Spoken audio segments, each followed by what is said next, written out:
Okay.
कौन?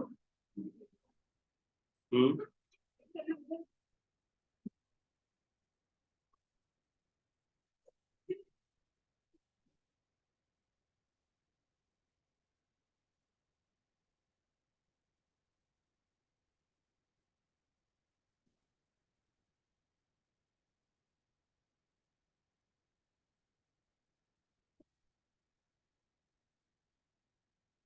Message कर दो, फॉरवर्ड कर दूंगा, फिर फ्री रहूंगा, एडमिशन नहीं, आराम से।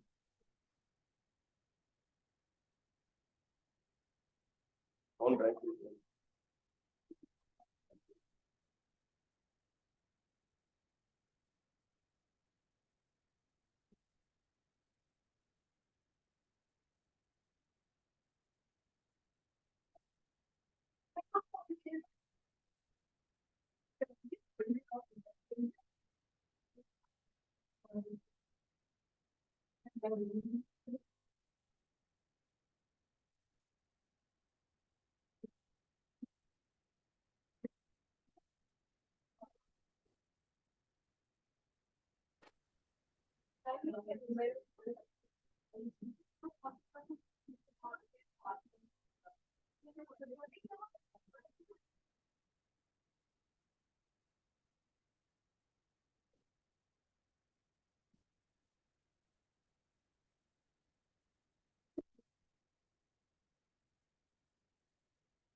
क्या नहीं समझा था? बोल। उनको मैं समझाता हूँ, डाउट क्लियर करता हूँ।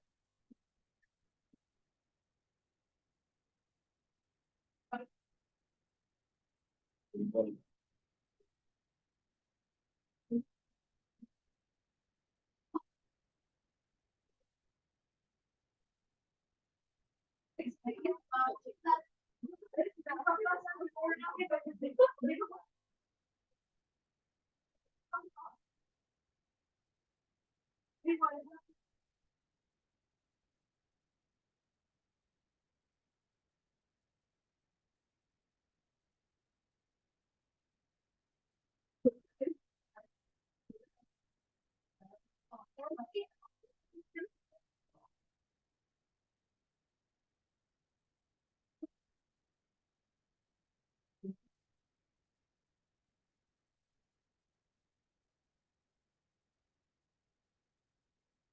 ये एक वाला बनाओ, ये बनाओ।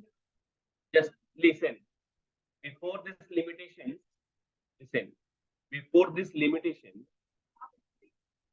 first you will make the Lewis electronic structure of this compound. चलो ट्राई करो। N3 minus,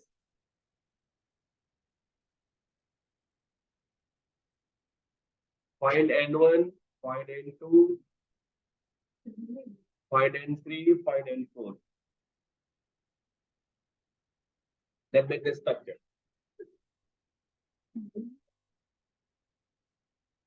नोट्स किधर है तुम्हारा? तो, तो देखो ना, तो दूसरा फिर लिखा नहीं अभी तक? कब बोला था मैंने?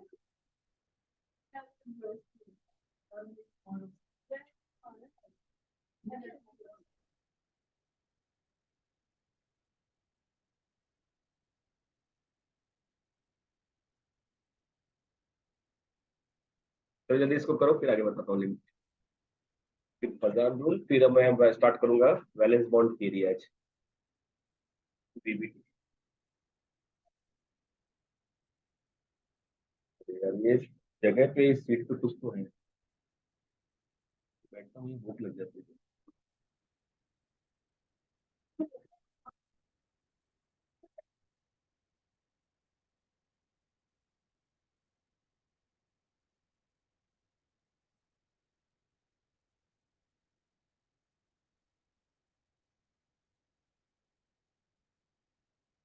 और सॉरी डबल सॉरी।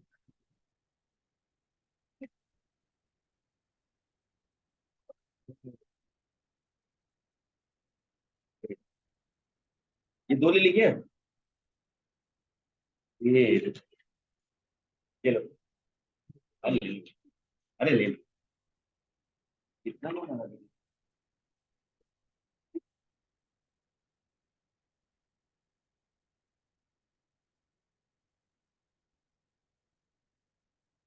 ये बहुत खुद जान जाओ। सुनो, निकालो जल्दी से N1 क्या हो गया बेटा यहाँ पे, जल्दी फाइंड आउट करो N1 N2 N3 और बनाओ स्ट्रक्चर। परफेक्ट।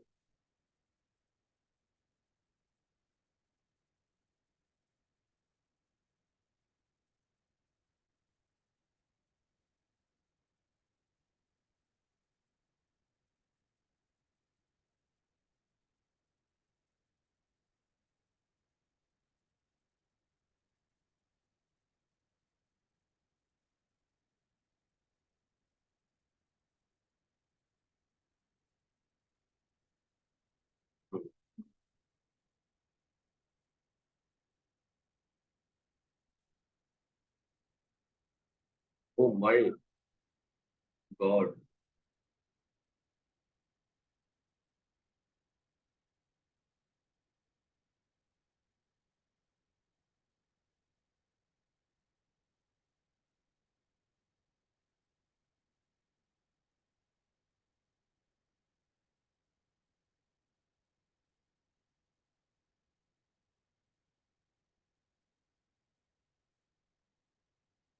हम्म।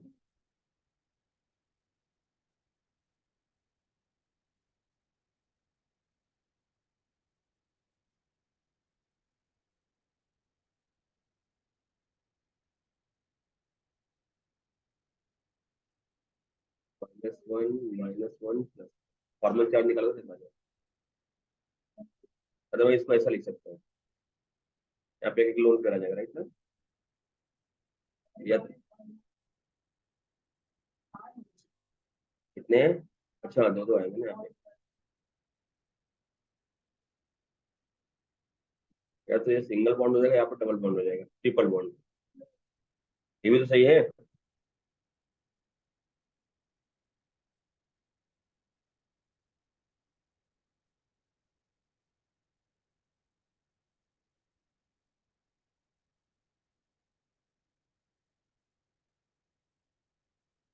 अब इसमें कभी कभी स्टेबिलिटी पूछता है, कैसे करोगे आप, इन दोनों में कौन ज्यादा स्टेबल है, तो जितना कम फॉर्मल चार्ज होगा उतना ज्यादा स्टेबल होगा, राइट ना।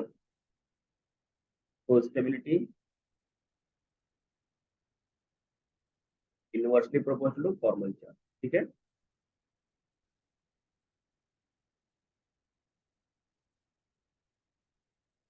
अब बात करते हैं लिमिटेशंस की।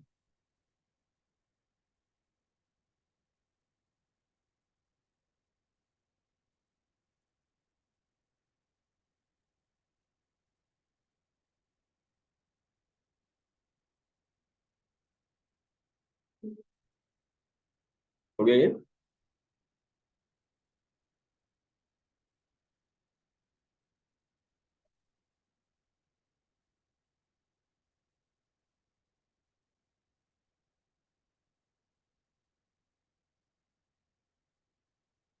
फर्स्ट वाला ये, ये न्यूट्रलाइज कर देगा, दूसरे को माइनस कर देगा, खत्म।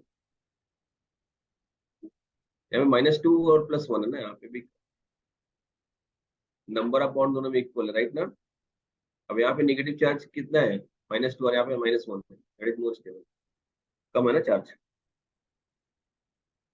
देखो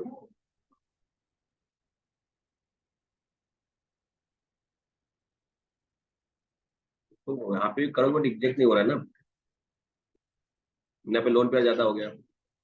देख के कैसे टेबल करती है लड़की।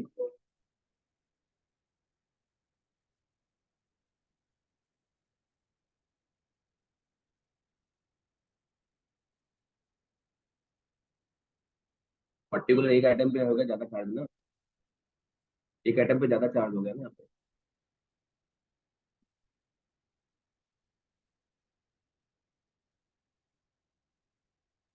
बट अरे बट लोन पे की वजह से निगेटिव चार्ज क्रिएट हुआ ना, उसी की वजह से क्रिएट हुआ ना। हाँ, फॉर्मल चार्ज निकालते तो वहां पे आता है ना। तो लिमिटेशन देखो पहला, फर्स्ट लिमिटेशन देखो बेटा यहाँ पे क्या होता है। First, it is not applicable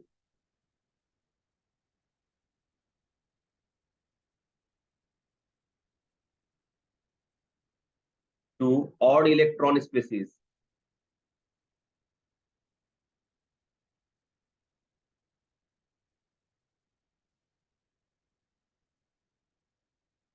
यहाँ पे एक सिंगल इलेक्ट्रॉन होगा, पेड होगा या तो बॉन्ड पे ना तो लोन पे।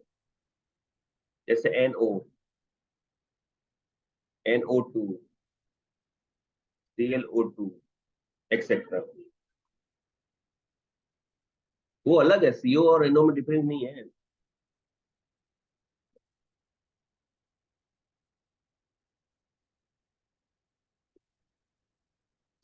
होगा, बट एक सिंगल इलेक्ट्रॉन आ जाएगा, ऑड इलेक्ट्रॉन आ जाएगा एक। कोई पेयर में, जैसे अभी मैंने बोला bond, number of bonding electron कितने हैं, 5 आ गए। 5 डिवाइड बाई 2 करोगे कितना, 2.5 आ जाएगा। हम्म।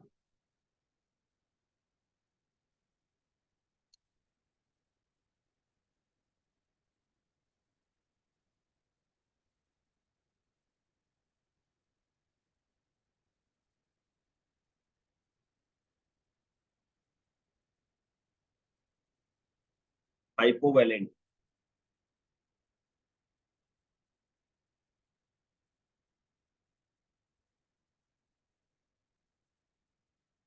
या इसी को कहते हैं इनकम्प्लीट ऑक्टेट।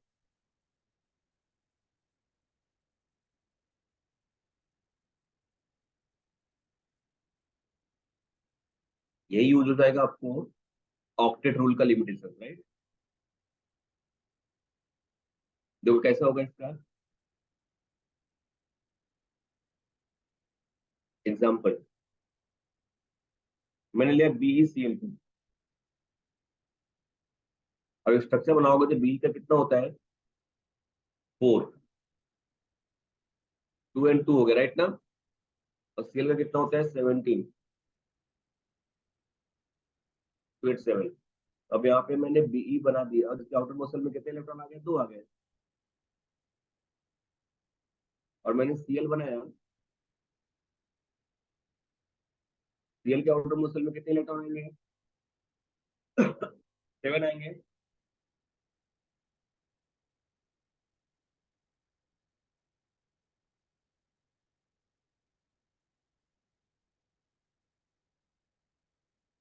कुछ ऐसा राइट।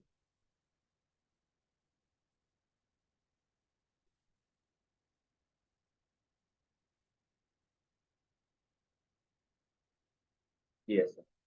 अब देखो बी के आउटर मोशन में कितने इलेक्ट्रॉन हो गए, 4। और 8 से कम है ना, तो ये तो अनस्टेबल होना चाहिए, but still is what, stable, right.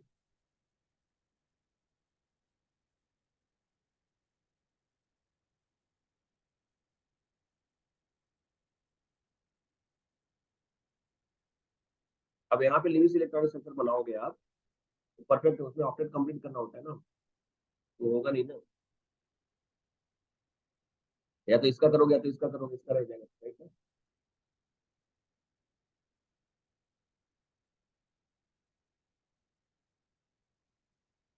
आप खुद से बनाओ।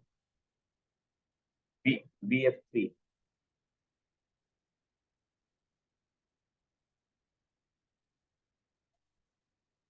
कर रहे हैं, चल रहे हैं। P has 4 electrons in the valence shell. ठीक है?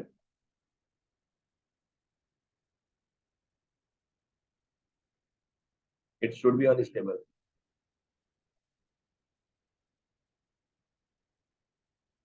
But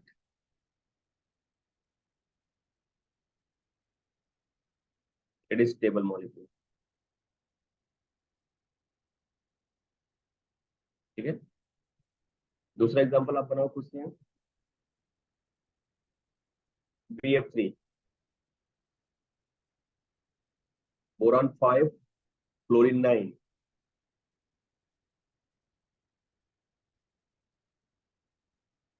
ठीक है? आया समझ में? अरे मैं 1:2 कैसे हो गया?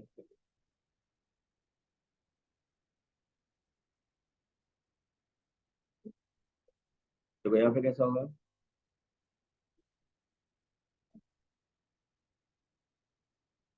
बी. इसके आउटर मोशन में कितने इलेक्ट्रॉन हो गए? 1, 2 और 3. फिर मैं क्या लिखूंगा यहाँ पे? फ्लोरीन. फ्लोरीन में कितने होंगे? 7. समझ में आ रहा है?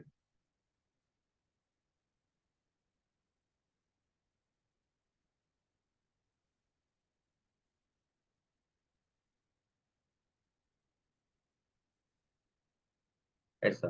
Understood?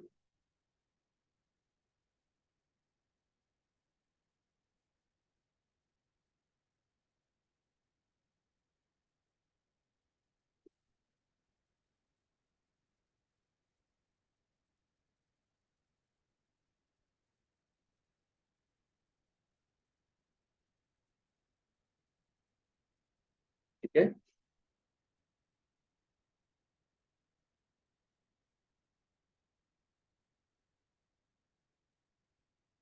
Six electronic valency shell. तो ये कैसे हो गया? हाइपो वैलेंसी हो गई. क्लियर? Less than 8 electron. अब बात करेंगे हाइपर वैलेंसी की.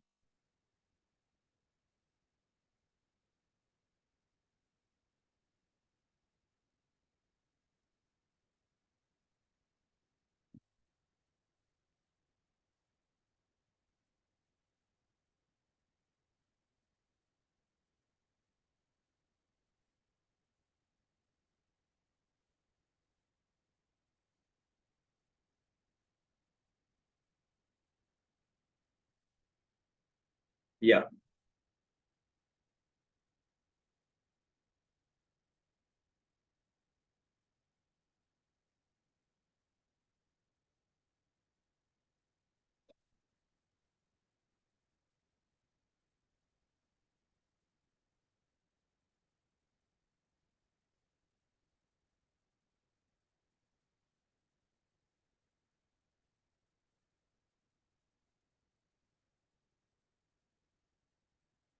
तुम लोग बेसिक वाला टेस्ट कब दे रहे हो?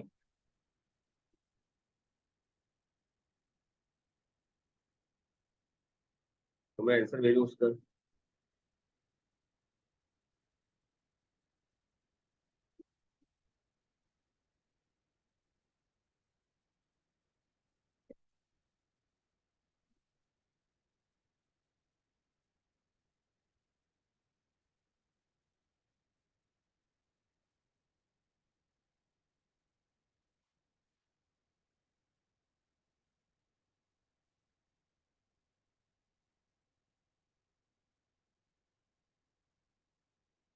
तो ऐसे आते हैं.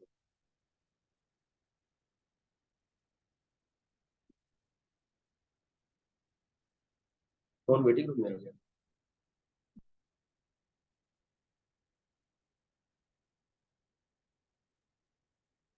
बेनाम बादशाह.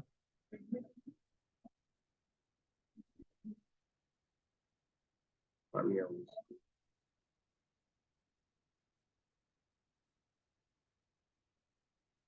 वही दोनों बार बार. चलो ये हो गया बनाया. अब नेक्स्ट में देखो हाइपर. देखो यहाँ पे third one. It is not applicable.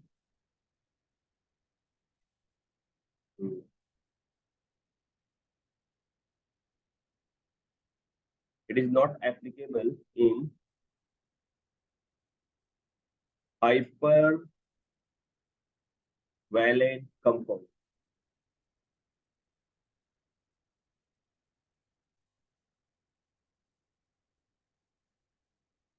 ठीक है, एग्जाम्पल में बताता हूँ आपको। जैसे मैंने लिया PCl5, SF6,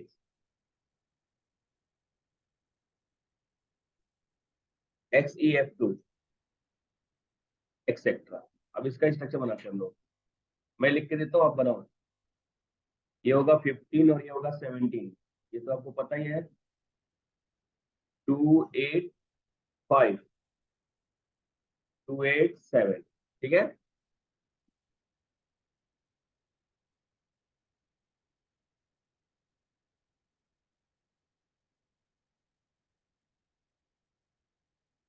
क्या बनाओ?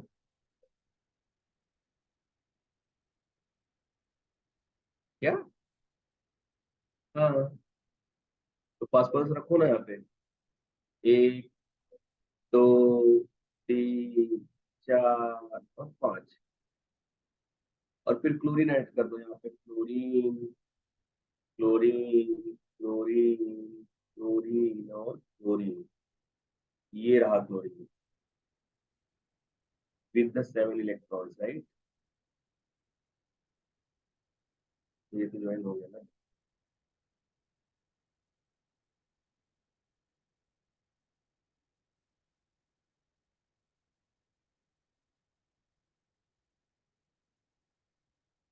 ये तो बना।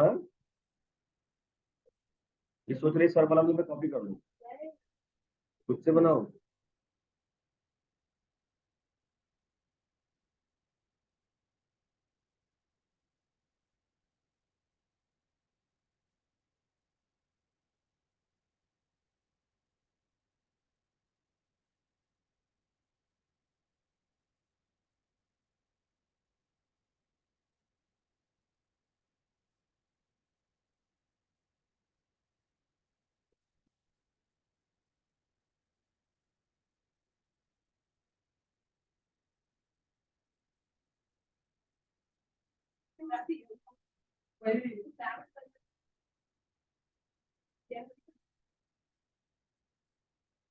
चलिए बनाओ।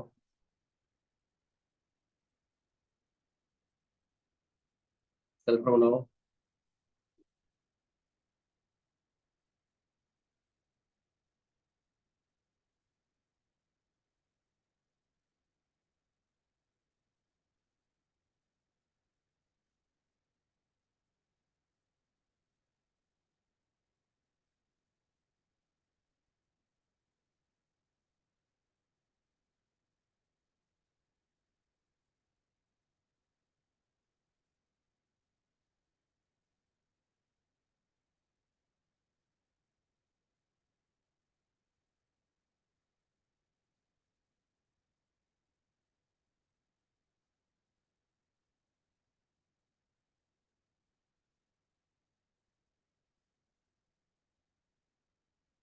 कुछ ऐसा।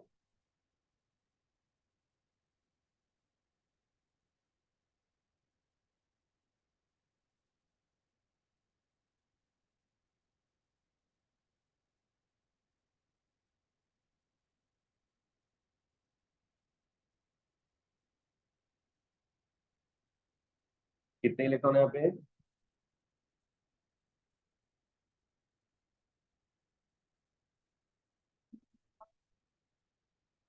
ठीक है ना? I hope understood everything. Time. नहीं, कितना करो।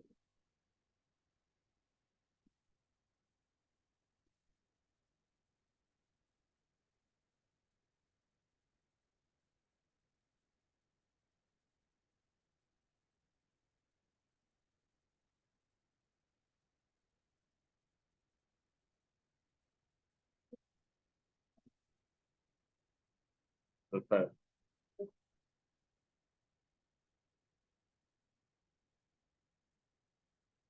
ये एक टेस्ट स्टेट ऑफ मैटर का दे दो तुम लोग, MCQs। दिया ना, तो मैं भेजता हूँ अभी। अभी करो ना।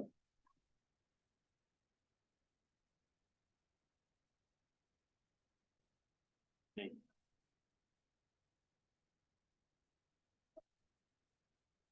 ये सब क्या है?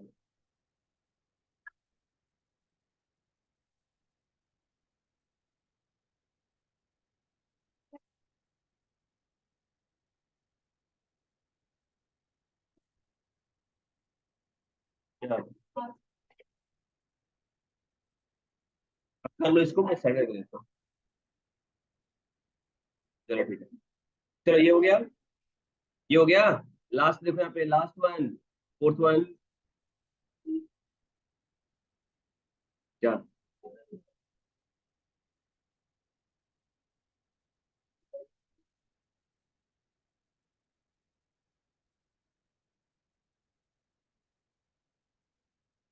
खत्म हो गया? तुम नोटबुक खरीद के क्यों नहीं लाते तुम? हैं?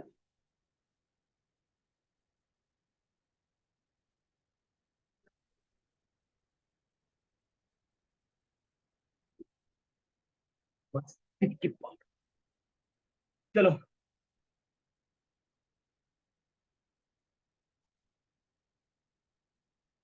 हाँ, यहाँ पे लास्ट में देखो, Lewis theory does not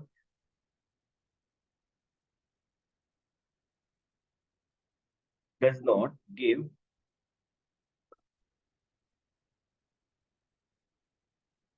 any idea about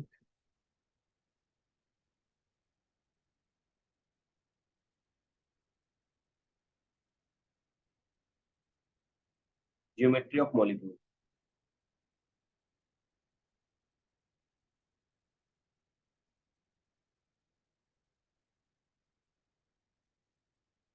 जैसे कोई भी पिरामिडल होगा या टेट्राहेड्रल होगा, उसके बारे में कोई इन्फॉर्मेशन नहीं है, ठीक है।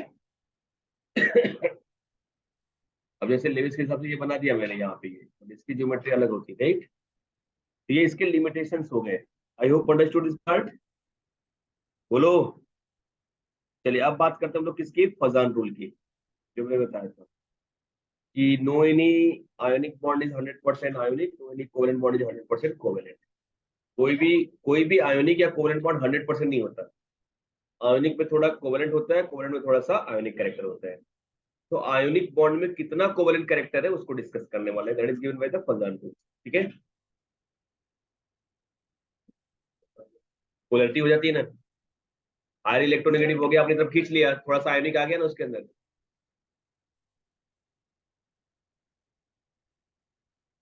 अरे वही बताने जा रहा हूँ मैं। चलो सुनो, सुनो बच्चों, सुन रहे हो? सुनो, इसको हटा दो।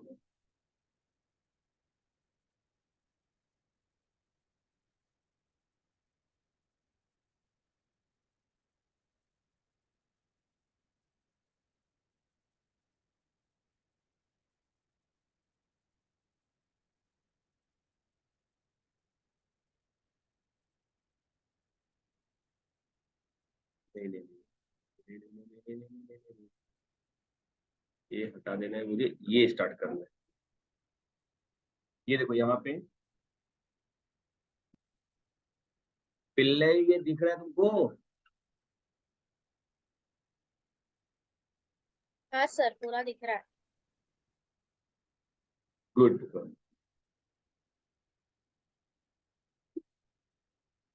कैसे होगा कुछ?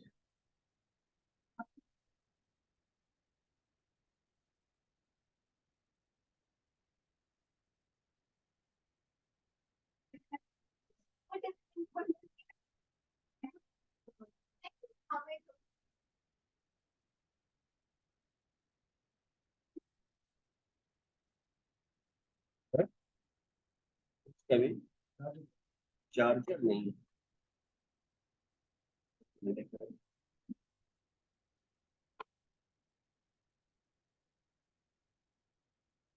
सुनो, हाँ, अरे रुकोगे तब ना आएगा।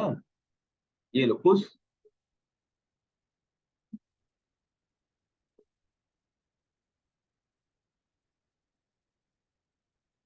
हाँ, सुनिए अभी यहाँ पे मैं बताने जाता हूँ यहाँ पे।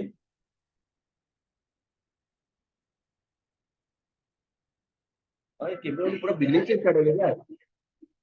क्या स्टार्ट करा तुमने?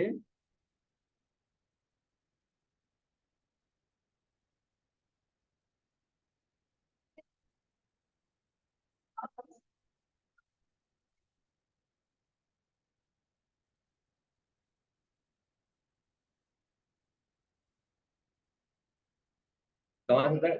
65 से था ना?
तो देखो यहाँ पे, सुनो सुनो, देखो अच्छा, सुनो। अब यहाँ पे देखो, फजान रूल मैं यहाँ पे बताने जा रहा हूँ आपको। देखो यहाँ पे मैं क्या बता रहा हूँ आपको, सुनो मेरी बात ध्यान से। मैं आपको सिखाने जा रहा हूँ फजान रूल, ये वाला। ठीक है, पोलराइजेशन एंड फजान रूल। देखो क्या होता है polarisation. No bond is 100% ionic in nature. There is some covalent character associated in the formation of an ionic molecule. When two oppositely charged ions come closer to each other, the cation attracts the electron cloud of anion towards itself. Hence, electron cloud of anion get what? Distorted. और इसी process को क्या कहते हैं? Polarisation of anion. मतलब क्या हो गया, जरा समझो यहाँ पे। यहाँ पे जैसे मैंने एक कैटायन ले लिया और यहाँ पे मेरे पास क्या है, एनायन है। ये निगेटिव आयन है, राइट ना? ऐसा। अब जैसे ही इसके कांटेक्ट में ये आएगा, इसका इलेक्ट्रॉन जो होगा वो इधर शिफ्ट हो जाएगा, थोड़ा सा इसका स्ट्रक्चर ऐसा हो जाएगा, कुछ ऐसा। नेगेटिव चार्ज यहाँ पे आ जाएगा एक साइड में, राइट? इसी को कहते हैं क्या, पोलराइजेशन। और यहाँ पे जो पॉजिटिव चार्ज है, न्यूक्लियस या जो भी पॉजिटिव चार्ज आयन है, वो इलेक्ट्रॉन को या फिर निगेटिव आयन को कितने पावर से अट्रैक्ट करता है, उसको बोलते हैं पोलराइजिंग पावर। तो कैटायन का क्या होता है, पोलराइजिंग पावर। पोलराइजिंग पावर होता है इसका। और इसका क्या होता है, पोलराइजेशन होता है। क्या होता है इसका, पोलराइजेशन होता है। ठीक है, तो पोलराइजिंग पावर जितना ज्यादा होगा, कोवेलेंट कैरेक्टर उतना ज्यादा होगा, या पोलराइजेशन जितना ज्यादा होगा, कोवेलेंट कैरेक्टर उतना ज्यादा होगा। क्लियर? अब इसी बात को एक्सप्लेन करेंगे आगे। तो ये देखो यहाँ पे, मोर पोलराइजेशन मोर कोवेलेंट बॉन्ड, राइट? ठीक है, ये लिख लो अभी, इसके पॉइंट आगे चलते हैं।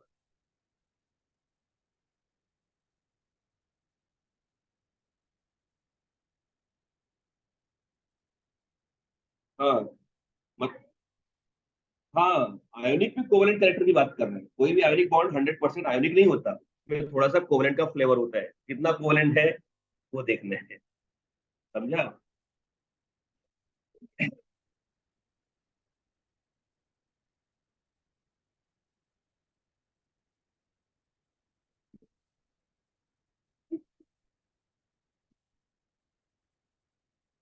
1.75।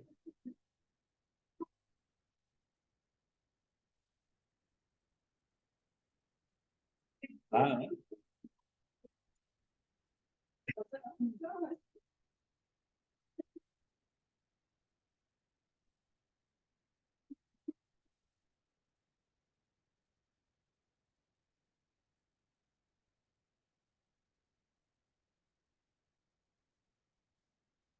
गुड। कल टेस्ट दे दो।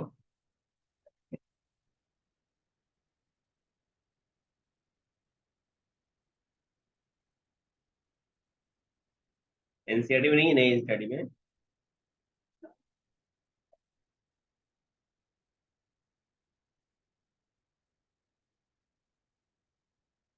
चलो थोड़ा जल्दी हो जाएगा आपका फोन।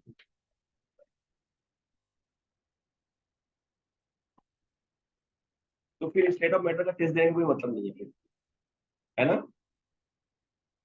फिर टेस्ट नहीं लेंगे स्टेट ऑफ मैटर का।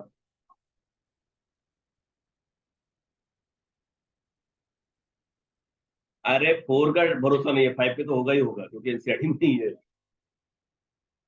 5 का श्योर है क्योंकि इनके एनसीईआरटी में ही नहीं है ना, इनके टेक्स्ट बुक में नहीं है। आपके टेक्स्ट बुक में था वो 11th में, तो श्योर आपका नहीं है, इनका तो है।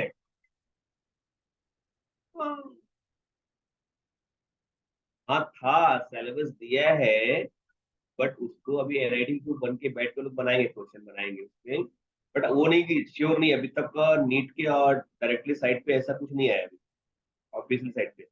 लेकिन इनके पास तो श्योर है कि इनका तो एनसीईआरटी वही रहेगा क्योंकि इन्होंने पढ़ा ही नहीं है उसे। हमने पढ़ा दिया अलग बात है, state of matter, but state of matter के बुक में है ही नहीं है।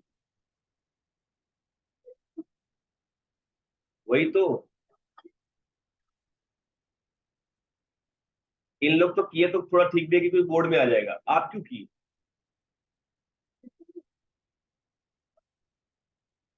क्योंकि आपके बोर्ड में है एनसीईआरटी, उसमें महाराष्ट्र बोर्ड में 11th में है। इसीलिए तो बोल रहा हूँ नहीं आएगा शायद। नहीं समझा क्या अभी तक मैं क्या बोला था?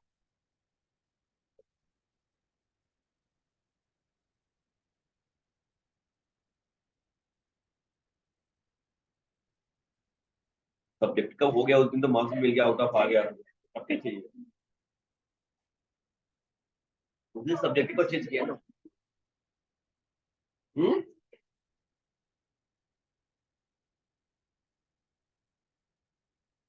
क्या नहीं है? क्या होता है? ये क्या होता है? अरे पूछो ये क्या होता है?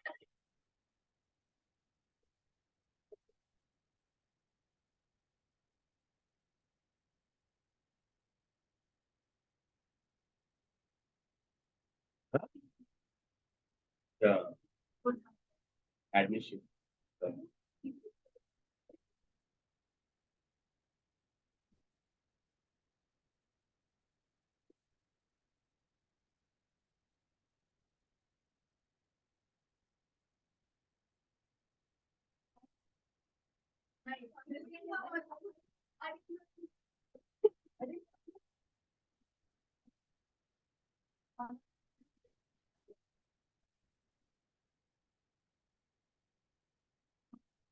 फिर ये हो गया।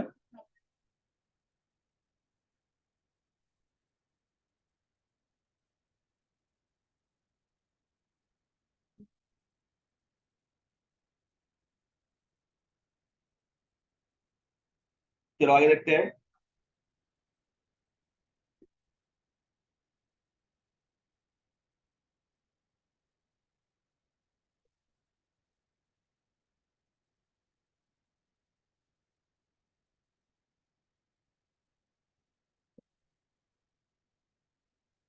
सुनो आगे, बंद करो उसको। अब देखो, covalent character in ionic bond. देखो यहाँ पे क्या है, कैटायन, सुनो पहले ध्यान से, कैटायन और यहाँ पे क्या है, एनायन। ठीक है, कैटायन और एनायन में क्या डिफरेंसेस क्रिएट हो रहे हैं, जब वो आपस में एक दूसरे के कांटेक्ट में आते हैं तो इसका इलेक्ट्रॉन इधर डिस्टॉर्टेड हो जाता है, राइट ना। और इसी प्रोसेस को क्या कहते हैं हम लोग, पोलराइजेशन कहते हैं। ये न्यूक्लियस है बाबू, एटम है, इलेक्ट्रॉन का एटम ही चाहिए। तो रोज लेके आने का पहले यार। The tendency of an anion to get polarized by cation is called what, polarizability। और यहाँ पे क्या है, tendency of cation to polarise anion is called what, polarising power. ये जितने पावर से इसको पोलराइज करेगा, इसकी पोलराइजेबिलिटी जितना ज्यादा होगी उतना कोवेलेंट कैरेक्टर ज्यादा होगा, क्योंकि एक दूसरे के नजदीक आएंगे वो, राइट। समझा ये। तो ये दोनों छोड़ करके बाकी ये दोनों बना लो। ये नहीं बनाना है, ये दोनों आप ये लिख, ये पहले बना लो फिर इसको लिखो, कैटायन। अरे ये पहले स्ट्रक्चर बनाओ फिर यहाँ पे इसको लिख दो और यहाँ पे इसको लिख दो, इसकी जरूरत नहीं है। नहीं, हाँ भूख लगता है तो मुझे बहुत ही गुस्सा आता है, मैं तो मारता भी हूँ भूख लगता है।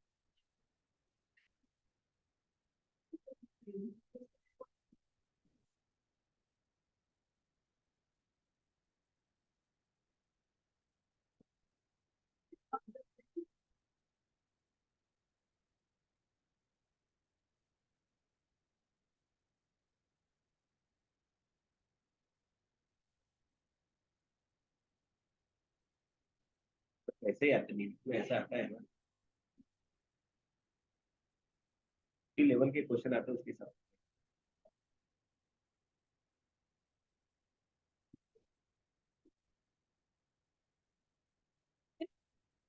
लिखो जल्दी।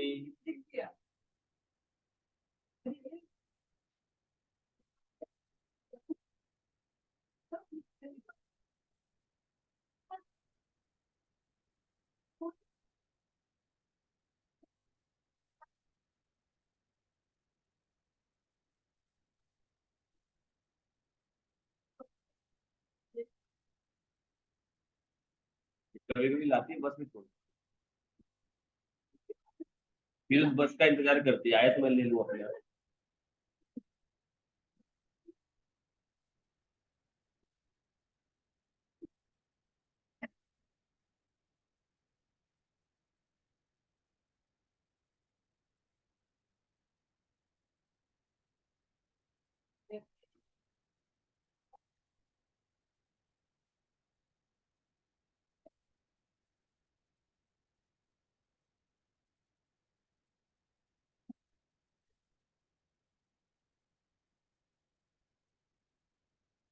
तो बैठ के नीचे से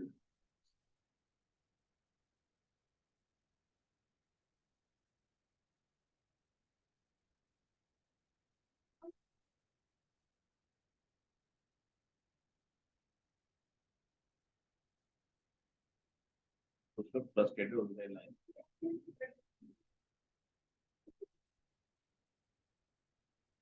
चलो यहाँ पे देखो नेक्स्ट पार्ट।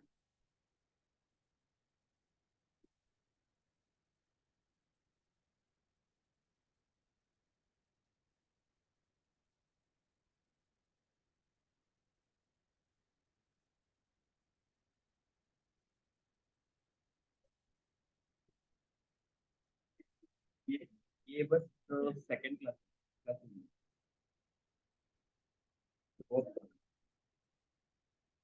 हो सकता है लेडीज।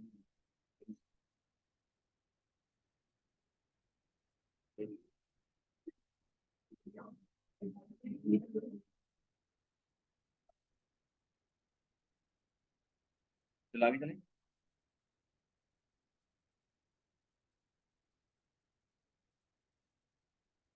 इन्हीं लोगों को देख के तो सारी क्लासेस बैग देना।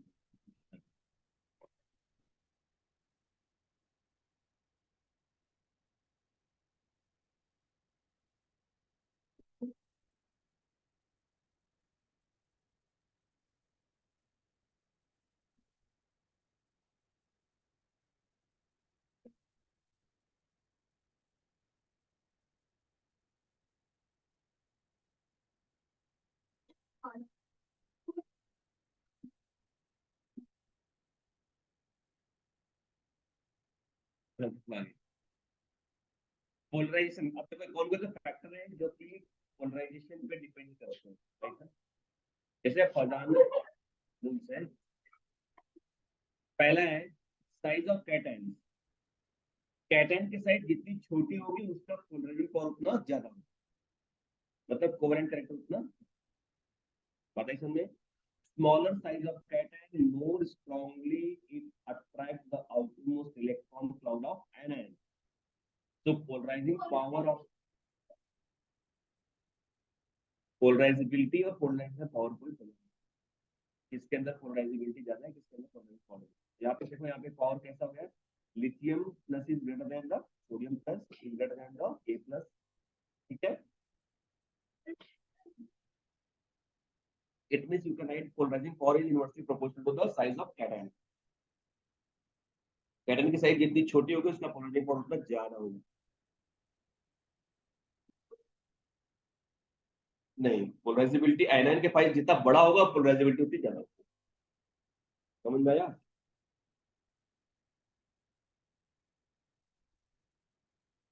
मतलब इन शॉर्ट कैटन जितना छोटा है, आयनन जितना बड़ा है, कोवेलेंट कैरेक्टर उतना ज्यादा है।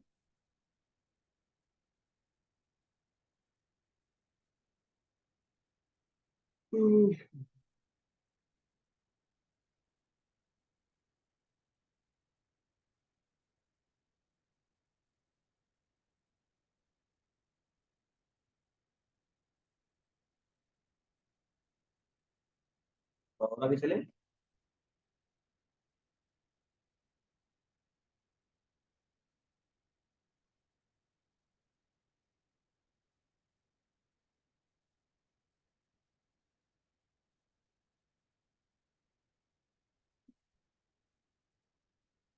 या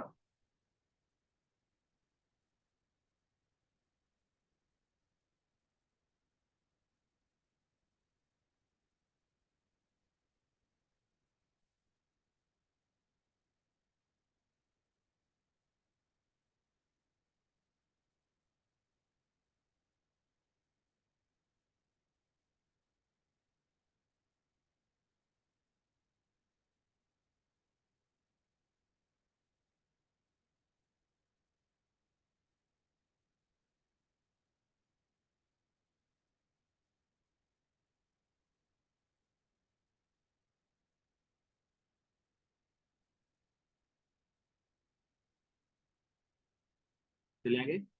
देखो अभी साइज ऑफ आयनन, आयनन की साइज कैसी होनी चाहिए? Larger the size of anion, more easily its outermost electron cloud is attracted by the atom. In short, polarizability of anion is directly proportional to size of, clear? समझ में आई बातें? anion की size बड़ी होगी तो उसका पोलराइजेबिलिटी ज्यादा होगा। बिग anion मोर पोलराइज।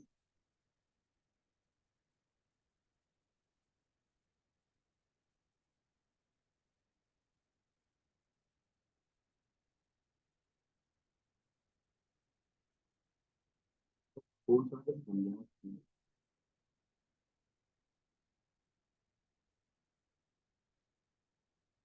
प्रकृति की गोद में रहकर।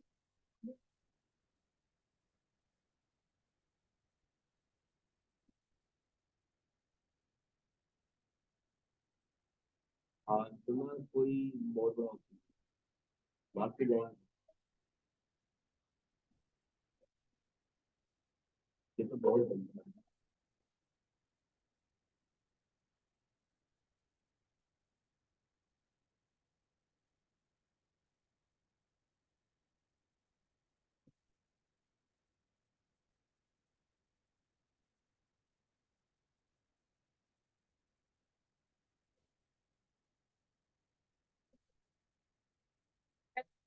मतलब कुछ लोग खाए भी ना होते, कुछ लोग खाए भी ना होते।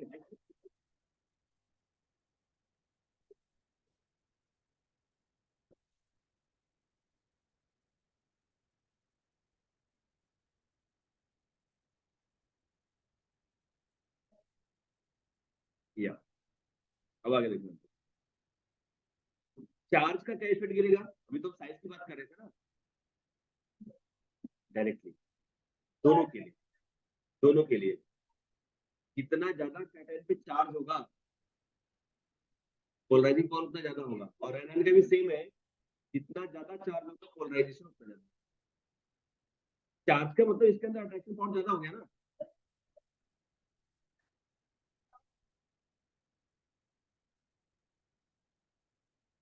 ये अपनी तरफ इलेक्ट्रॉन को ज्यादा खींचेगा ना स्ट्रॉन्गली, और यहाँ पे इलेक्ट्रॉन क्लाउड ज्यादा है राइट ना, नेगेटिव चार्ज होते ज्यादा पावर होगा, तो दोनों डायरेक्टली प्रोपोर्शनल होंगे।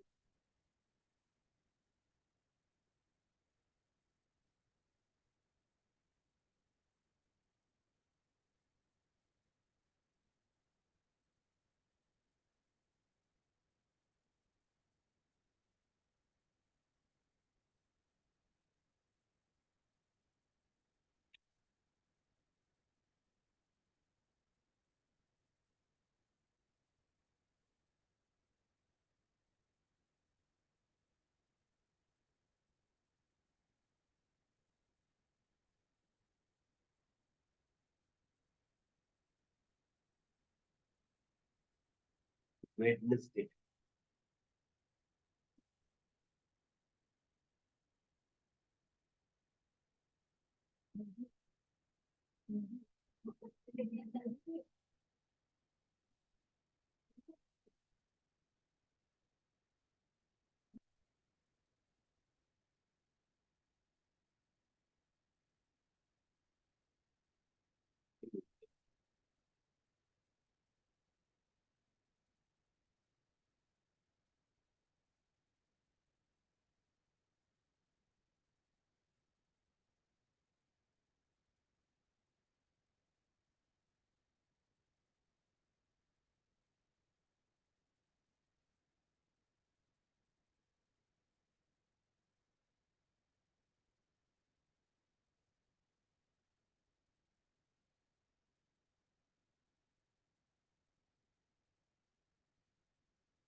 सुनो अभी,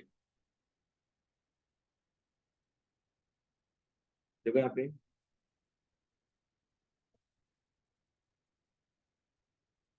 इसके बाद इलेक्ट्रॉनिक कॉन्फ़िगरेशन भी इफेक्ट गिरता है, इसको क्या बोलते हैं हम लोग, pseudo noble gas electronic configuration. तो एग्जैक्ट होता नहीं, बट लगता है कि नोबेल गैस की तरह है। अभी आ रहा हूँ उस टॉपिक पे आ रहा हूँ। सूडो नोबेल गैस इलेक्ट्रॉनिक, उसमें कोवेलेंट कैरेक्टर ज्यादा हो जाता है।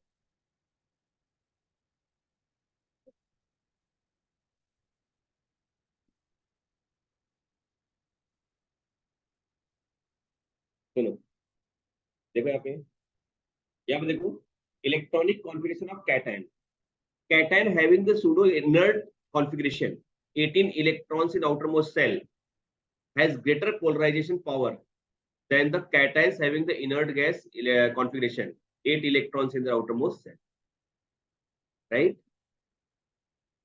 समझ में आया? जैसे देखो यहाँ पे the electron shell the nucleus poorly as compared to the S and P। आपको पता है कि S और P के बजाय अगर D में और F में इलेक्ट्रॉन जाता है तो उसका पुअर शेल्डिंग इफेक्ट होता है, तो न्यूक्लियस को अच्छे से वो अट्रैक्ट नहीं कर पाता, ठीक है? तो फोर्स ऑफ अट्रैक्शन क्या होगा, इंक्रीज हो जाएगा। तो electronic configuration of cation is what, यहाँ पे देखो, अगर S2 और P6 है तो यहाँ पे लेस जेड इफेक्ट होगा, और अगर यहाँ पे S2 P6 और D10 है, इसका मोर जेड इफेक्ट होगा, because electron enter in D subshell show the poor shielding effect. Is it getting my point? हाँ, तो लेस न्यूक्लियर चार्ज होगा और यहाँ पे क्या होगा, मोर न्यूक्लियर चार्ज होगा, इसलिए यहाँ पे पोलराइजिंग पावर क्या हो जाएगा, ज्यादा हो जाएगा। तो ये देखो 8 इलेक्ट्रॉन तो है, क्योंकि ये कैसे होगा, पेनिल्टीमेट सेल में होगा, तो ये तो है 8 इलेक्ट्रॉन, इनर्ट की तरह है, बट कैसा है, प्योर इनर्ट नहीं है, that is what pseudo inert. I getting my point? Noble gas की तरह नहीं है, बट एग्जैक्ट नहीं है, बट थोड़ा सा है। तो polarisation of the S2P6D10 is more as compared to the S2P6। समझ में बातें? कर लो इसको, इंपॉर्टेंट टॉपिक है, इससे पॉइंट है, इससे रिलेटेड एग्जाम होता है।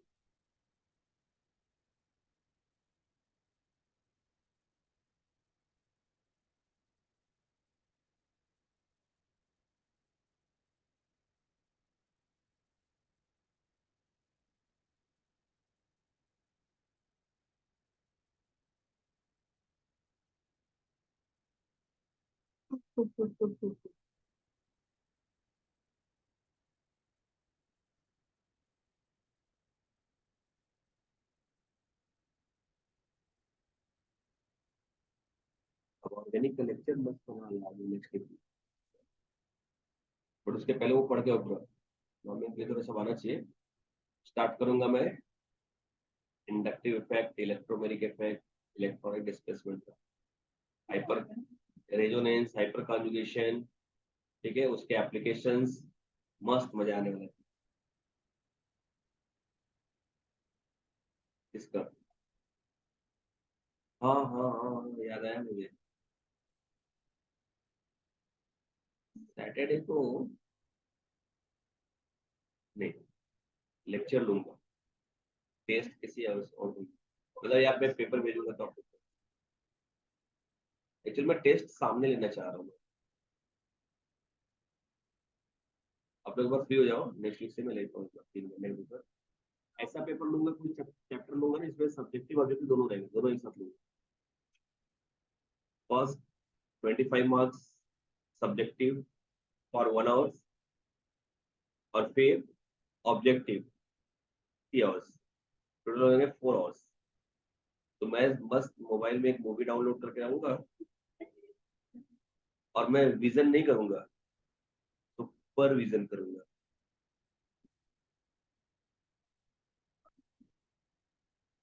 आप चेंज कर लो ना, राइट कर लो।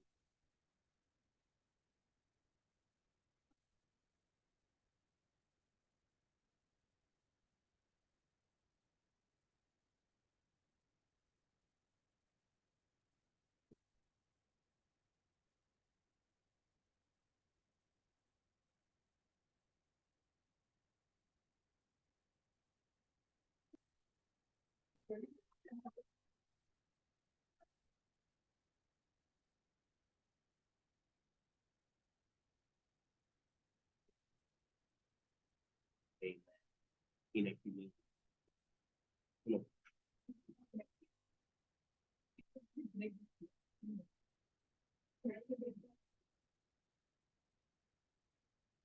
अब ब्रेक उसी को मिलेगा जो घर से कुछ लेके आएगा खाने को। बाहर जाके चिप्स नहीं खाना है, क्या लाइए, हाँ तो खाओ।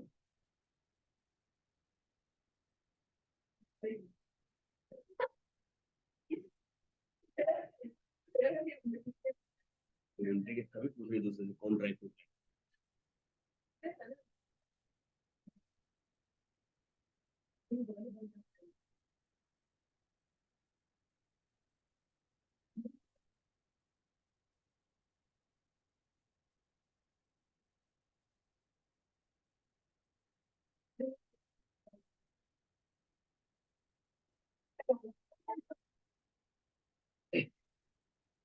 इससे ज्यादा माँ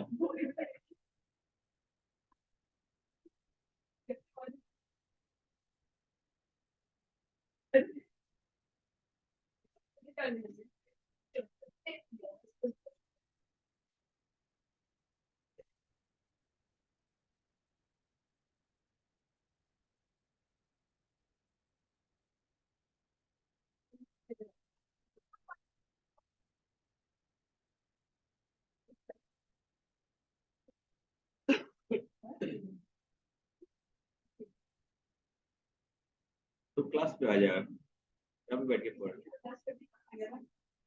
हम्म, हाँ, कभी भी घर पे ऐसा कोई बहुत गेस्ट आ गए, डिस्टरबेंस हो रहा है, पढ़ाई नहीं हो रही है,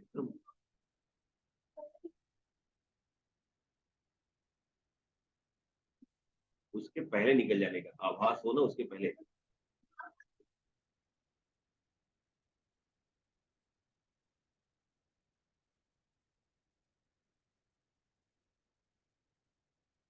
अनेक बार निकलना तो इंसल्टिंग हो जाए। नहीं कोई गेस नहीं चलेगा, बट करने के बाद मिल के परमिशन लेके तो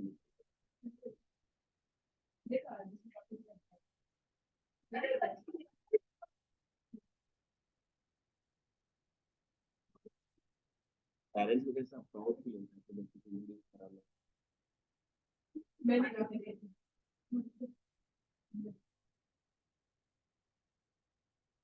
तो बस वहाँ मिले बाकी बैठे के निकल करना पड़ेगा। सुनो, अब देखो यहाँ पे जैसे एग्जांपल देखो यहाँ पे सी यू प्लस और एन ए प्लस, ठीक है। अब सी यू प्लस का क्या है, इलेक्ट्रॉनिक कॉन्फ़िगरेशन 2818, और एन ए प्लस का क्या है, 2 एंड 8। यहाँ पे बना सी यू सी एल और यहाँ पे बना एन ए सी एल। अब यहाँ पे C U C L is more covalent as compare to what, तो या तो ये कैसा हो गया, कोवेलेंट हो गया, तो इसका मेल्टिंग पॉइंट क्या हो गया, कम हो गया, और इसका मेल्टिंग पॉइंट क्या हो गया, ज्यादा। अंडरस्टूड, समझा यार।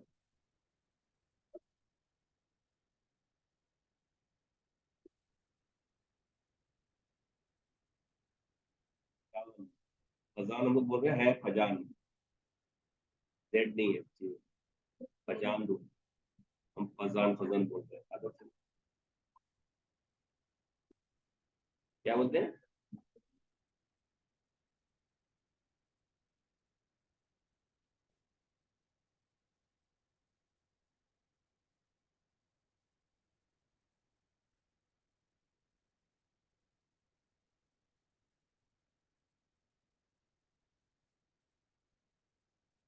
ये वेडनेसडे या नेक्स्ट वेडनेसडे, आपका एक लेक्चर होगा पूरे 3, 7 to 7।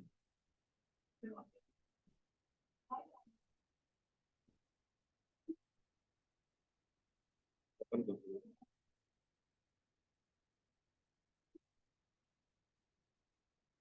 इस वीक नहीं हो पाएगा, क्योंकि इस वीक में क्या होता है वहाँ पे,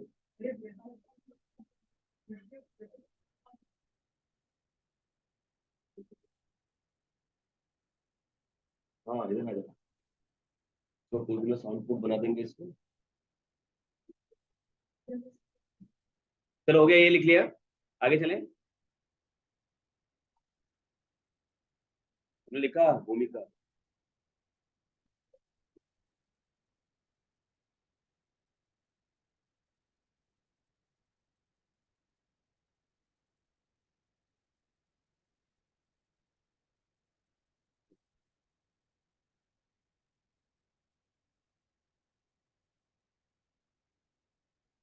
सुनो आगे देखो, नेक्स्ट पार्ट। हाँ आ रहा है ना अभी, फजान में भी आ जाएगा, और इसमें आ जाएगा, क्या बोलते हैं, सिल्वर में हापा, हापा होता है ना, हापा, तो ऐसा लिखा है, मैं अभी बताऊंगा उसको, हापा। यहाँ पे क्या होता है, एच डी, यहाँ पे क्या होता है, ए यू, या ए जी ले लिया, यहाँ पे क्या ले लिया, पी टी, यहाँ पे क्या ले लिया, ए यू। इसके स्पेशल इलेक्ट्रॉनिक कॉन्फ़िगरेशन होते हैं, हापा, है ना, ऐसा आएगा इसको, कहीं तो बताया है। अब देखो यहाँ पे, जैसे यहाँ पे मैं पूछूं अगर, सुनो ना, सुनो ना, between NaCl and LiCl which compound has a greater polarization, LiCl, cation छोटा है,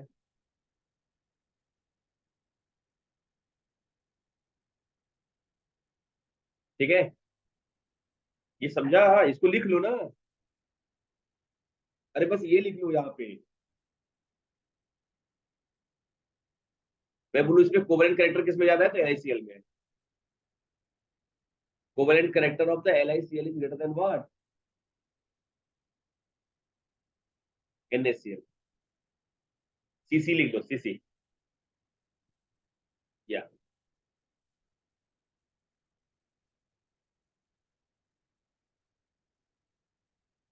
सुनो अभी, अब बताओ LiI और LiCl में किसका कोवेलेंट कैरेक्टर ज्यादा होगा? अब इसमें कोवेलेंट कैरेक्टर किसका ज्यादा होगा? LiI, क्योंकि अब एनाइन देखना है, कैटाइन तो सेम हो गया ना, तो आई बड़ा होगा, उसका कोवेलेंट और ज्यादा हो जाएगा। ऐसे में लिखते रहो फटाफट, आगे चलते रहेंगे। आप लिखते रहो, हम बढ़ते रहेंगे आगे।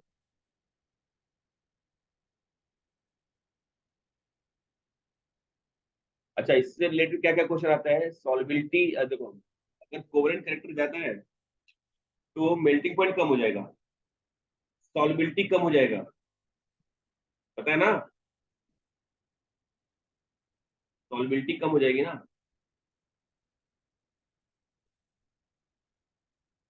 देखो यहाँ पे नेक्स्ट वन, अजान रूल, अजान,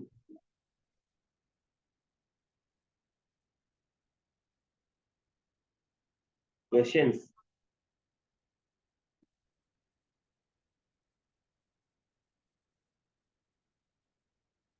पीरियोडिक प्रॉपर्टीज का ना। हाँ भेज दूंगा, अभी भेजता हूँ मैं। अच्छा, मैं भी अच्छा वाला भेजता हूँ आपको, एकदम मस्त, नीट जेई वाले लेवल का भेजता हूँ। सुनो ना, यहाँ पे क्वेश्चन देखो, अब MgCl और इसमें कौन ज्यादा है बता दो मुझे, क्योंकि Mg पे 2+ हो गया ना, तो यहाँ पे ज्यादा हो गया।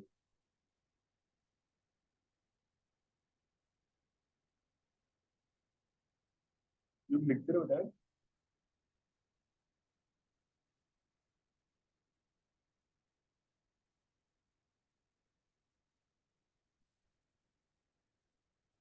ये इसकी साइकोलॉजी समझो,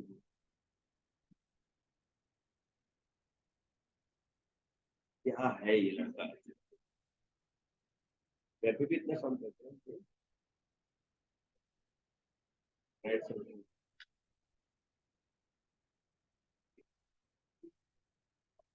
और उसका घर पूछा था,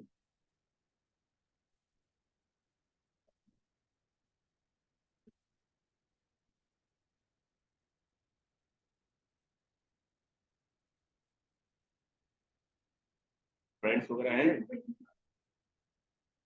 रोज मिलते हैं उनसे, खेलते हैं, क्या क्या खेलते हैं, क्या खेलते हैं?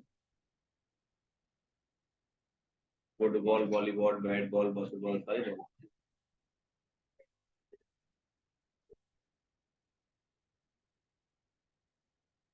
आउटडोर गेम मोबाइल पे की बाहर है? लाइक इट, आउटडोर गेम खेलना चाहिए। चलो सुनो यहाँ पे, ये बता दो जल्दी से, किस में आ जाता? अभी मैंने बताया ना,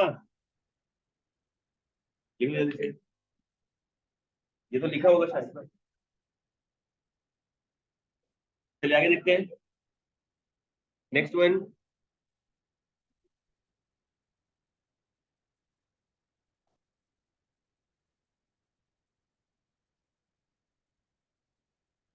तो लास्ट लेक्चर में आई क्यों नहीं थी?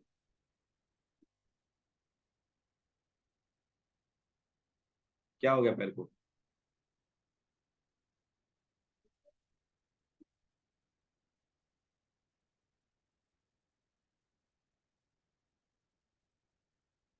तो दर्जी की, तो दर्जी के पास जाना तो किसके बच्चे?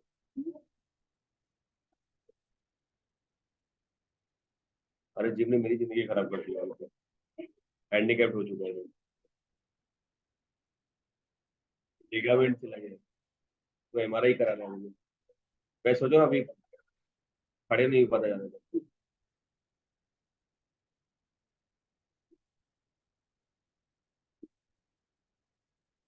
सुनो, अब सुनो, ये सब मैंने बता दिया पहले से, ये सब खत्म हो चुका है, राइट ना? आगे बढ़ेंगे हम लोग। जो बचा हुआ था पोलैंड के बाद बताऊंगा मैं।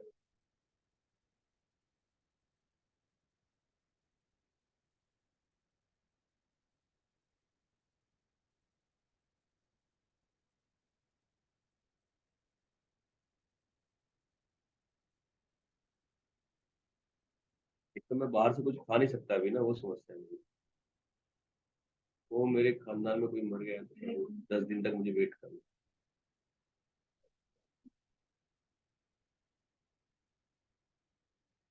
कुछ भी नहीं, मतलब फ्रूट वगैरह ऐसा सब खा सकता हूँ, मतलब ऐसा हम लोग 10 डेज तक अभी वो हल्दी, तेल, मसाले से सब नहीं है, सब वर्जित होता है।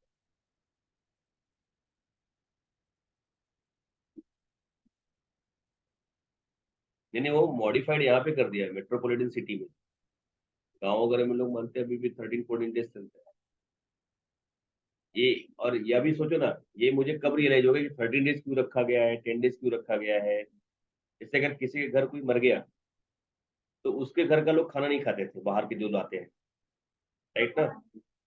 और प्लस जिसने अग्नि दी है उसको एक अलग सेपरेट कर देते हैं 10 डेज के लिए। वो 10 दिन घर के बाहर आता है, वो अपना बनाता है खाता है, या कोई हेल्प करता है। अब इन सब के पीछे का लॉजिक क्या है? जब कोरोना है तब मैं सीखा कि कोई भी वायरस इन्फेक्शन होता है तो वो 14 दिन तक रहता है, 13 दिन तक। तो किसी घर में कोई कैसे मरा किसी को नहीं पता होता था। तो गांव के लोग फिर उसके घर पे भी खाना नहीं खाते, क्योंकि हो सकता है इन्फेक्शन कुछ हो तो सबको ना पहुंचे। और जिसने अग्नि दिया वो सबसे ज्यादा नजदीक रहता है उसके पास, तो उसको 14 डेज तक बाहर क्वारंटीन करते हैं, 10 डेज तक, 13 डेज तक। और 10 डेज के बाद फिर उसका शुद्धिकरण होता है, जिसको बोलते हैं शुद्धकरण। तो फिर घर का पूरे सफाई वगैरह होता है, सब क्लीनिंग हो जाता है, then they can involve in it. 14 days का ये पूरा प्रोसेस होता है। और इसको रिलीजन बनाया गया, रिलीजन से ऐसा कॉन्टेक्ट किया गया है इसको। हाँ, वो 10 डेज के बाद सब निकालते हैं, क्योंकि कोई भी इन्फेक्शन वगैरह कैसा रहेगा तो वो तक। तो सबके नहीं, अभी सारे रिलीजन को हमने जो साइंटिफिक था उसको चेंज कर दिया अपने फैसिलिटी के हिसाब से। समझा ना? सब कुछ हमने चेंज कर दिया, बट है एक्चुअली सब कुछ है साइंटिफिकली प्रूफ। मैं सब बड़े बड़े अचानक से मुझे सोचा, तब लगा कि हाँ ये तो सही है। तब यूज करते हैं, तब तक नहीं करते हैं, 13वीं के बाद यूज करते हैं। क्योंकि उस समय आपको ऑयल वगैरह सब सादा खाना है ना, कि आपको इन्फेक्शन और ज्यादा ना हो, कुछ ऐसे नहीं। यस, बस बस।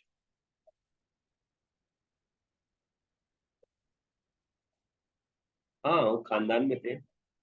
वही मनाने अभी मानते हैं ना लोग, पहले के लोग गांव में रहते थे, शहर में नहीं रहते, इसलिए शहर में आके तो उसको चेंज हो गया ना प्रोसेस सब। हाँ, अगर साइंटिफिकली देखा जाए तो मैं नहीं मान सकता, मैं नहीं मानूंगा मैं। अगर उसको रिलीजन से मांगा जाए, अपने उससे माना जाए कि हाँ उनकी आत्मा भटक रही है और देखेंगे मेरे खानदान का बच्चा मेरे मरने के बाद भी ये कर रहा है तो मुझे परेशान करेंगे। आप समझे ना?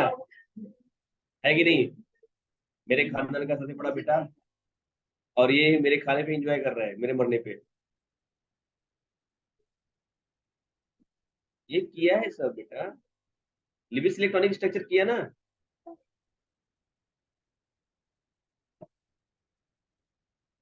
यही तो बनाया था उन्होंने। वो बना के कार्बोनेट आयन बना देंगे। फॉर्मल चार्जेस सब सिखा दिया ना मैंने उसमें। उसकी बात नहीं करता, ये सब हो चुका है। उसकी जरूरत भी नहीं है, मुझे नहीं लगता उसकी जरूरत है। अब ये क्या है? एक मिनट को।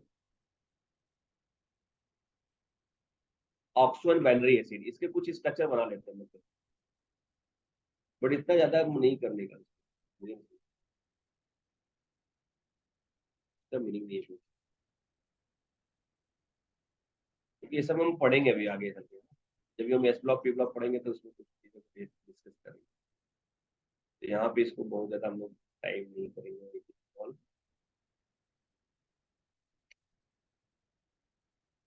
हाँ, इसके कुछ स्ट्रक्चर बनाते हैं, जैसे यहाँ पे लिखो, यहाँ पे ये लिखो heading, Lewis structure of oxo and binary acids. कुछ स्ट्रक्चर बनाएंगे। Thank you. देखो देखो अभी भी मन में लंगूर ही बोल रही है, अंदर से अभी भी लंगूर बोल रही हूँ, बोली ना।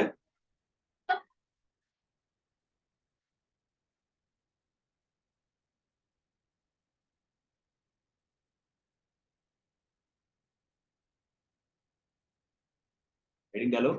तो इस structure of oxo acid, oxo and binary acids. अब जैसे एग्जांपल पहला कैसा है, HClO4, इसको बोलते हैं पर क्लोरिक एसिड है, इसका स्ट्रक्चर कैसे बनेगा। अब इसमें सेंटर एटम कौन हो गया अपने पास, क्लोरीन हो गया, 7 होते हैं, तो एक ऑक्सीजन और एक हाइड्रोजन मिल गया, यहाँ पे कंबाइन हो गया, तो ये डबल डबल बॉन्ड से क्या मिल गया, ऑक्सीजन। बना लो इसको। ऑक्टेट कंप्लीट हो रहा है ना सबका।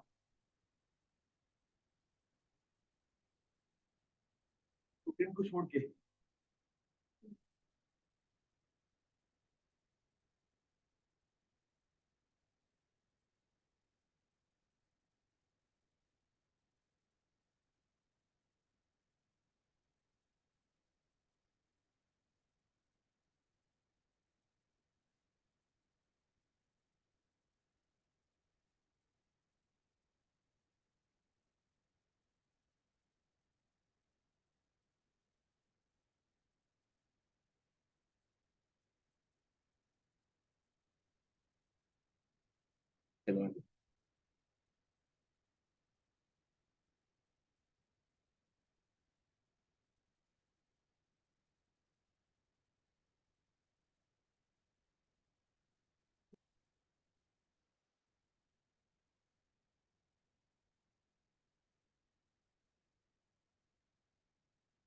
आगे देखो next one।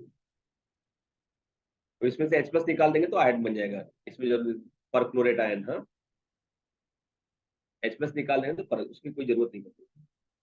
अब देखो क्लोरिक एसिड कैसे बनाओगे आप, एक खुद से बनाओ, जरा सा चेक करो।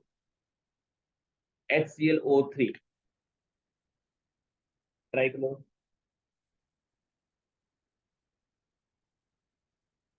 ट्राई करो, chloric acid.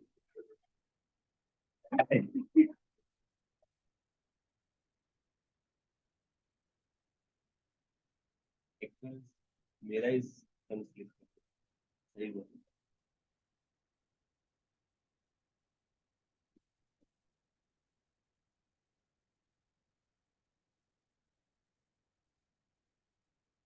Yes, good, good, लाई है और यूज भी कर रही है। शार्प होगा जितना ज्यादा यूज करोगे।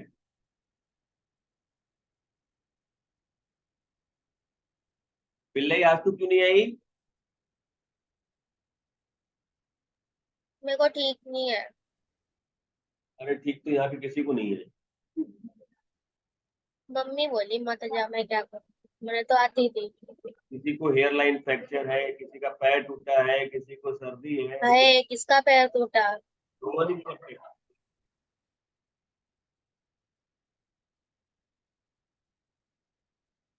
चलो अभी क्या करेंगे, सुनो, नेक्स्ट पार्ट।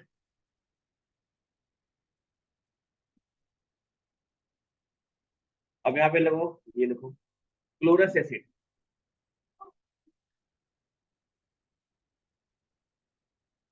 इसके बाद हाइपोक्लोरस आएगा।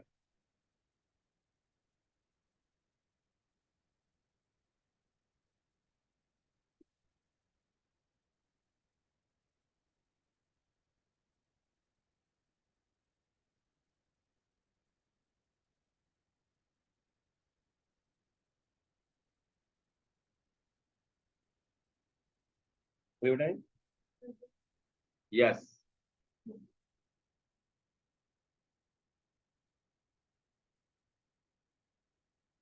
और अगर एक ही आ गया तो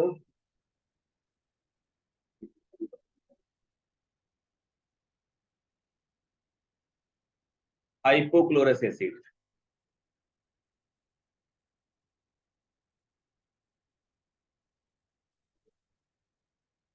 नहीं,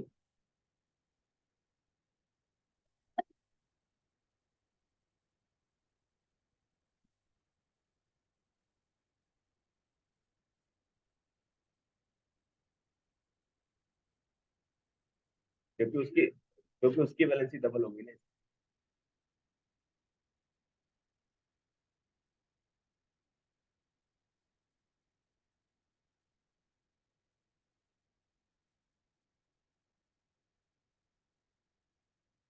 तो आगे कहानी में आगे का ट्विस्ट।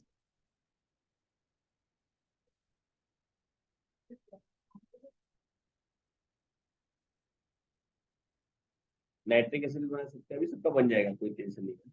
अभी ये सबके ऑक्साइड्स में मैं बाद में बना के दिखाऊंगा एक साथ।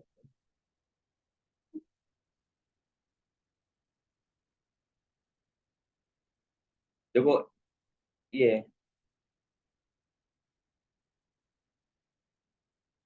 तो ये बना सकते हैं अपन। ऐसे फास्फोरस के डिफरेंट एसिड्स हो जाएंगे। हाँ, ये वाला बना लो, ये काम आएगा आपको। आर्थोफॉस्फोरस, अब ये पैरेलल बना हुआ, सबको कई आने वाले हैं। तो नाम लिख लो, आर्थोफॉस्फोरिक एसिड, फास्फोरस एसिड, पैरेलल बना लो। और इसमें बस ये पता है कि H प्लस जो जो ऑक्सीजन से अटैच है वो H प्लस निकल सकता है, राइट। जैसे इसको देखो कितने H प्लस निकल सकते हैं, 3। इसको हम नाम देंगे ट्राई बेसिक एसिड, राइट ना। ट्राई बेसिक एसिड, तो 3 H निकल सकते हैं इसमें।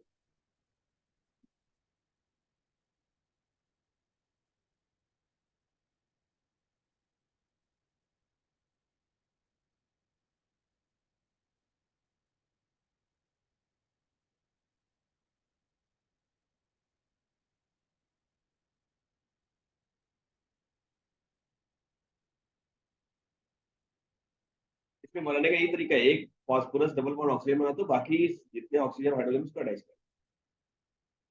अब जैसे एक ऑक्सीजन कम करूंगा तो जो हाइड्रोजन होगा डायरेक्टली अटैच हो जाएगा पी से। अरे ये लो ना, देखो ना, अब मैंने बताया था उसमें।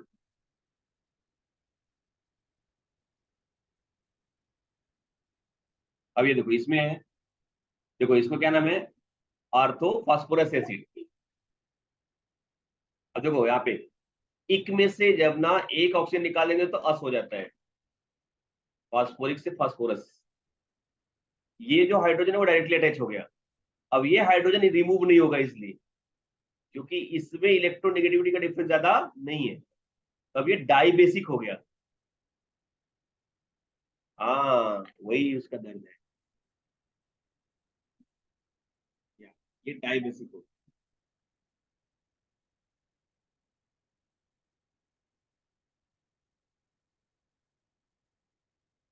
हम्म,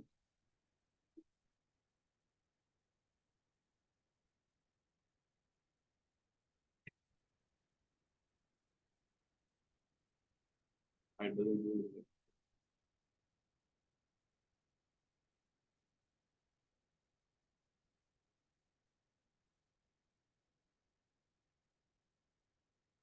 800 नहीं लगाए तो भी चलो। Phosphoric acid, phosphorus acid. सुनो आगे।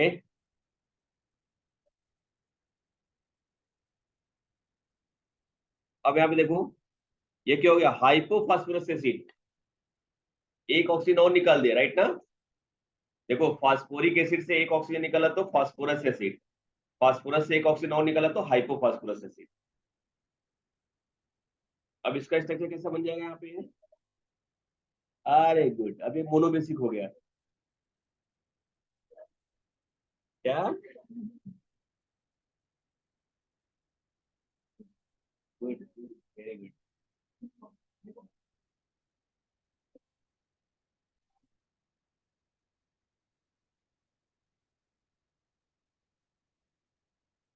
खानदानी असर, जेनेटिक।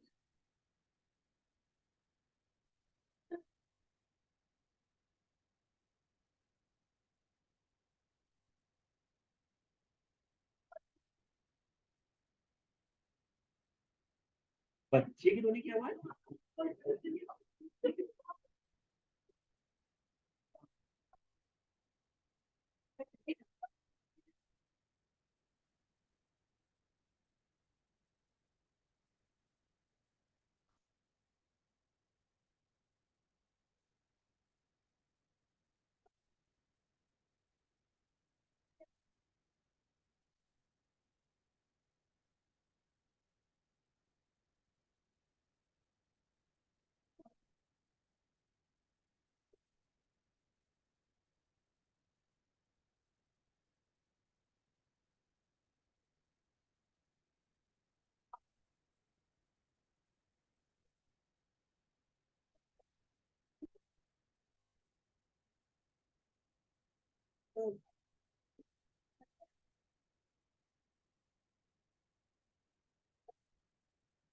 बच्चा कौन होएगा उनके घर पे?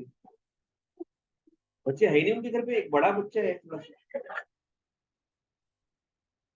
वो भी कैसा, उनके उनके सिस्टर का लड़का है वो भी कैसा बड़ा है वो, 10 साल का है। नहीं 10 साल बड़ा क्या लोग? अरे नहीं वो रोने वाला नहीं है, पता है ना। और बाकी वो उनकी वाइफ, हाँ अभी उनकी मम्मी आई है तो 3 लोग हो गए, बस बस 3 लोग तो घर में। किसी और के घर पे लेते हैं क्या वो?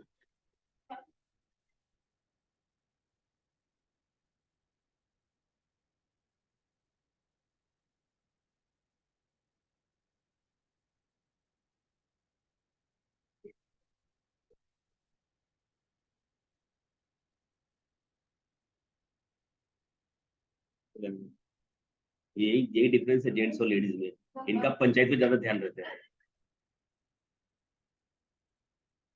चलो,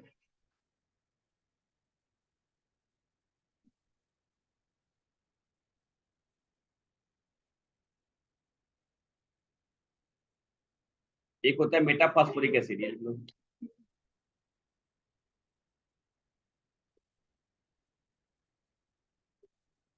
तो अभी आज ही फोन करके बात कर, शुरू लाते रहते लेक्चर।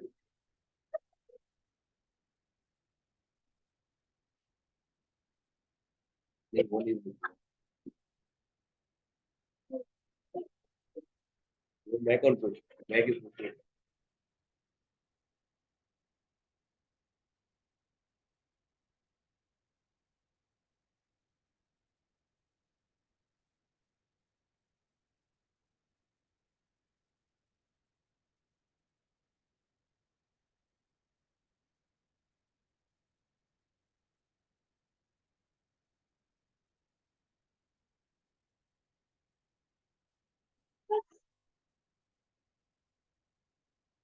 चलो आगे चले।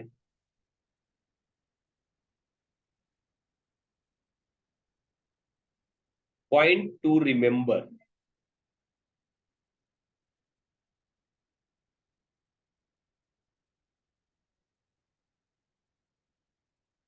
हाइड्रोजन, हाइड्रोजन निकल गया। Removal of the acidic hydrogen metaphosphoric acid can be it's conjugate base, और एक ही बनाएगा ये, राइट। देखो क्या क्या पॉइंट इंपॉर्टेंट है रिमेम्बर। तो यहाँ पे क्या होता है, ड्रग एसिड ये बनाएगा पहले, राइट ना।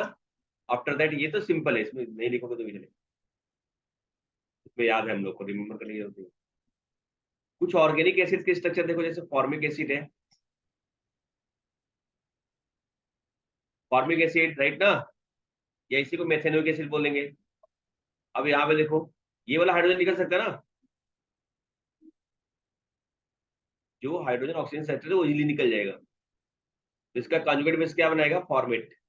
देख लो इसको, देखो जैसे यहाँ से एच निकला, क्या बना दिया, फॉर्मेट आयन बना दिया, राइट। हाँ, कार्बन से अटैच है, वो वाला वीक बॉन्ड है, वो निकल जाएगा। हाँ कुछ कुछ, अब वो डिपेंड करता है किससे रिएक्शन कराएंगे हम लोग। कभी कभी ये भी ब्रेक हो सकता है, जब हम आगे कराएंगे भविष्य में तो पढ़ेंगे।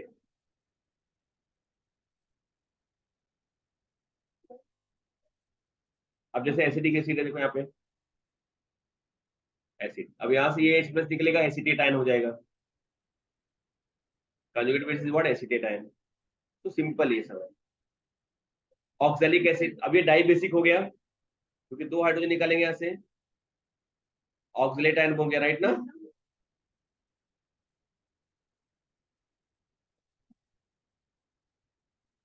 अब ये तो हमने बनाया था पहले ही कंपाउंड का, अरे कार्बन डाइऑक्साइड का बनाया था ना मैंने, ये राइट ना।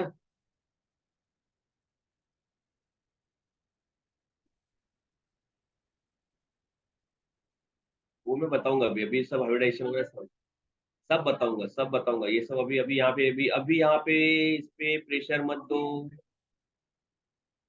आएगा सब आएगा। इसमें भी है रेजोनेंस।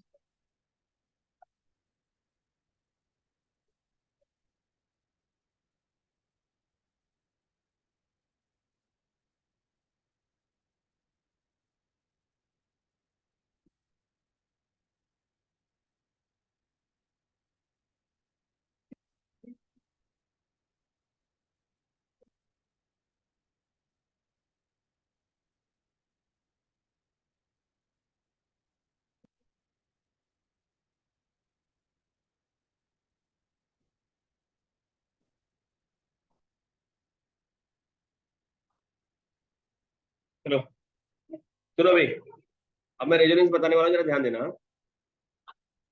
पहले पूरी कहानी सुन लो, फिर रेजोनेंस आपको समझ में आएगा मैं क्या बताने की कोशिश कर रहा हूँ। एक मिनट रुक जाओ, मैं बता।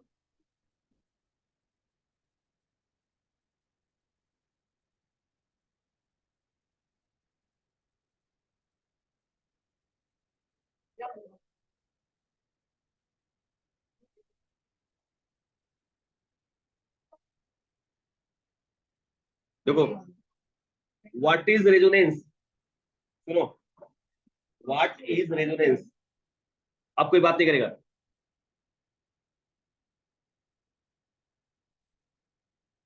जैसे देखो यहाँ पे मैंने ऑक्सीजन का लिया ओजोन, राइट। ये चलो एक और स्ट्रक्चर लेता हूँ मैं, ओजोन की बजाय दूसरा मैं कार्बोक्सिलिक आयन बनाता हूँ, ठीक है। सी ओ, राइट है ना, ओ, और यहाँ पे हो गया ओ माइनस, यही है कार्बोक्सिलिक आयन, राइट ना। जरा सिंपल सा लॉजिक देखो कि यहाँ पे सिंगल बॉन्ड है, यहाँ पे डबल बॉन्ड है। सिंगल बॉन्ड का लेंथ ज्यादा होना चाहिए, डबल बॉन्ड का लेंथ कम होना चाहिए, राइट ना। सिंगल बॉन्ड का बॉन्ड लेंथ ज्यादा होना चाहिए, क्योंकि एक ही बॉन्ड से एक एक इलेक्ट्रॉन की शेयरिंग है। अब एक एक इलेक्ट्रॉन की शेयरिंग है मतलब समझो ना, हम कह सकते हैं कि एक एटम दूसरे एटम से सिंगल बॉन्ड से कनेक्टेड है, ठीक है। अगर डबल डबल बॉन्ड से कनेक्ट हो गया तो उसके अंदर नियरेस्ट मतलब आज और ज्यादा क्लोज हो जाएंगे, बॉन्ड लेंथ कम हो जाएगा और बॉन्ड स्ट्रेंथ बढ़ जाएगा। तो आप देखोगे यहाँ पे तो आपको समझ में आएगा, मैं आपको बना दूंगा यहाँ पे और चीजों को समझा रहा हूँ, बहुत ध्यान से देखो, बहुत माइन्यूट चीज बताने जा रहा हूँ, समझने जरा ध्यान से। अब होगा क्या कि ये इलेक्ट्रॉन को अगर इन दोनों के बीच में लेके आया मैं, ये वाला इलेक्ट्रॉन यहाँ पे शिफ्ट हो जाएगा, क्योंकि कार्बन की वैलेंसी तो क्या होती है, 4 ही होती है। मैंने 5 की बनाया, उंगली नहीं समझेगा यहाँ पे। ध्यान रखो, ध्यान रखो, ध्यान रखो। ये माइनस, 2 माइनस होता है ना CO3 पे, ये होता है ना ऐसा, ये स्ट्रक्चर, ठीक है। अब देखो होगा क्या, ये इलेक्ट्रॉन यहाँ पे है तो ये इलेक्ट्रॉन यहाँ पे चला जाएगा।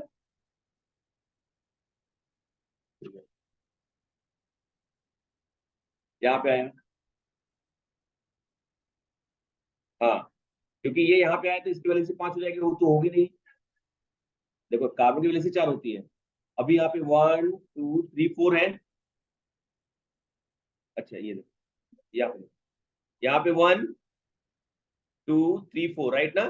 अब यहाँ पे दोनों लोन पेयर अगर यहाँ पे आ गए इन ऑक्सीजन और कार्बन के बीच में, अब यहाँ पे डबल बॉन्ड हो जाएगा, तो जैसे ही डबल बॉन्ड होगा इसकी वैलेंसी 5 हो जाएगी, जो कि पॉसिबल नहीं है, तो ये पाई इलेक्ट्रॉन यहाँ पे शिफ्ट हो जाएगा।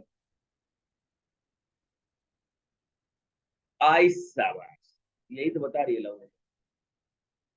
तो ये बन जाएगा डबल बॉन्ड, ये बन जाएगा सिंगल बॉन्ड, और ये तो सिंगल है ही है, राइट है ना।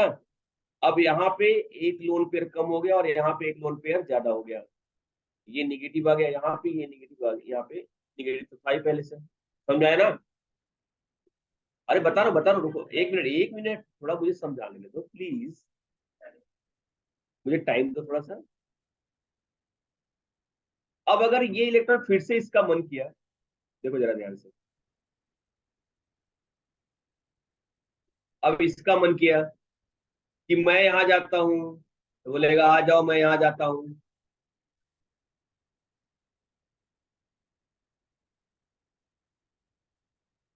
यहाँ पे देखो, अगर ये इलेक्ट्रॉन दोनों यहाँ पे आ गए इसके बीच में, तो ये यहाँ पे शिफ्ट हो जाएगा। तो अब कहानी में ट्विस्ट क्या हो गया कि भाई ये हो गया मेरे पास, हाँ हाँ हाँ, ये अब सिंगल हो गया फिर से, ये तो सिंगल है, और ये क्या हो गया, डबल हो गया।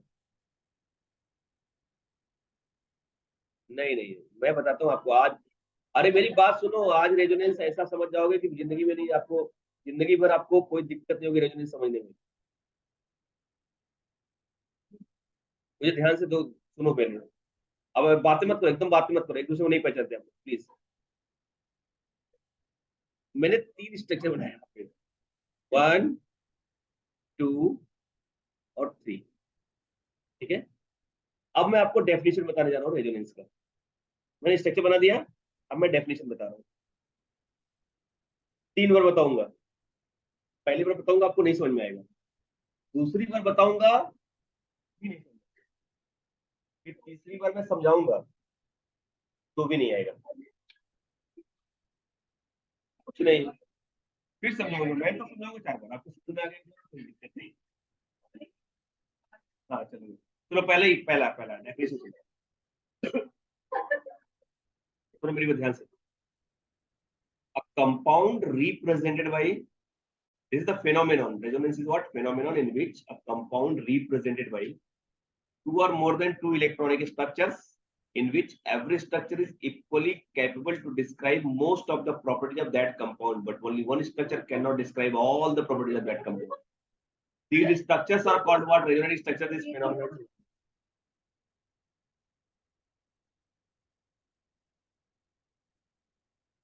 सुनो फिर से। When a compound represented by two or more than two electronic structures, in which every structure is equally capable to describe most of the properties of that compound, but only one structure cannot describe all the properties of that compound.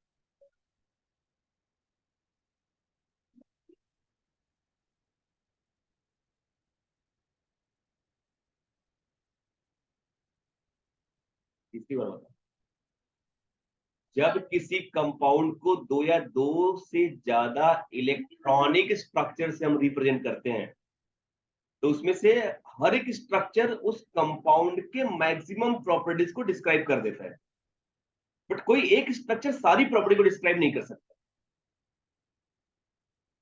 जैसे मैं अगर आपको बोल रहा हूं कि एक आदमी है, उसका आधा शरीर आदमी का, आधा,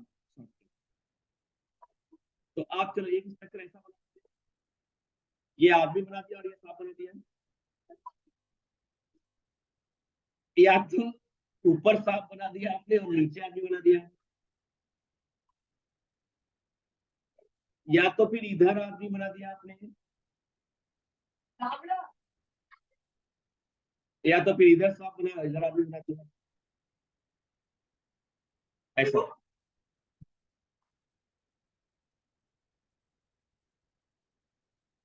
खुद को इमेजिन मत कर, मुझे पता चल गया दिमाग में खुद तो सोच रही है।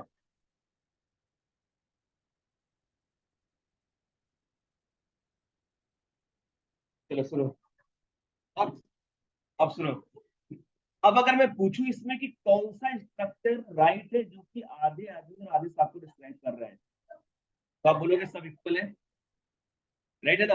भाई ये भी आधा आदमी आधा सांप है, ये भी है, ये भी है और ये भी है। अगर मैं बोलूं नहीं यही है, नहीं ये भी तो है, मैं बोलूं यही है, नहीं ये भी है, मैं बोलूं यही है, नहीं ये भी है, जितना ये राइट है उतना ये राइट है, जितना ये राइट है उतना ये राइट है, बट यही पूरा राइट नहीं है। चारों स्ट्रक्चर इक्वली राइट है, बट कोई एक स्ट्रक्चर पूरा राइट नहीं है। यही होता है रेजोनेटिंग स्ट्रक्चर। मतलब मैंने कार्बोक्सिलेट आयन के 3 स्ट्रक्चर बनाए, तीनों स्ट्रक्चर को अगर आप ध्यान से देखोगे तो बोलोगे ये वाला सिंगल बॉन्ड का लेंथ होना चाहिए, डबल का होना चाहिए, लेकिन एक्चुअली तीनों बॉन्ड का लेंथ इक्वल होता है because of the resonating structure.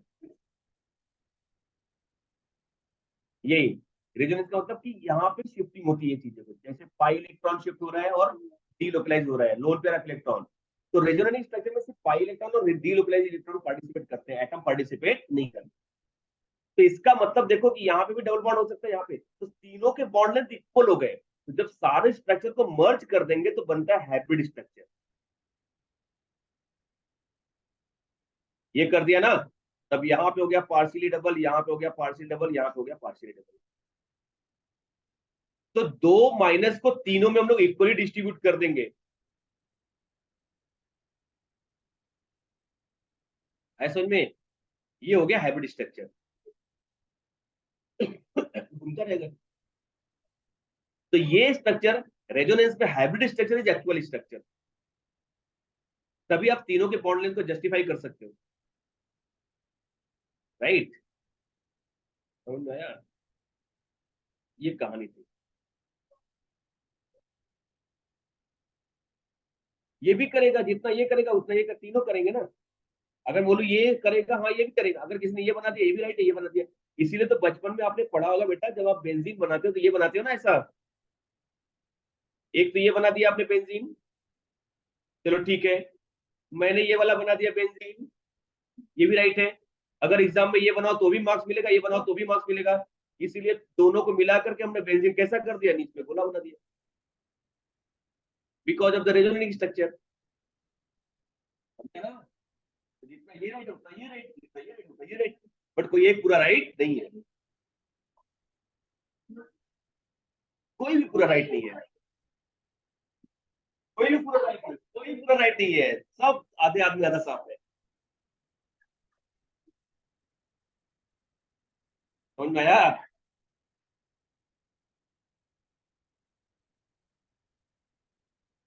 आपको समझा नहीं सर? बोलो।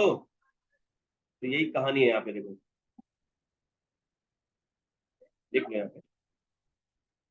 गया वो अंडू कर दिया मैंने, इरेज कर दिया पूरा का पूरा स्लाइड।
हाँ,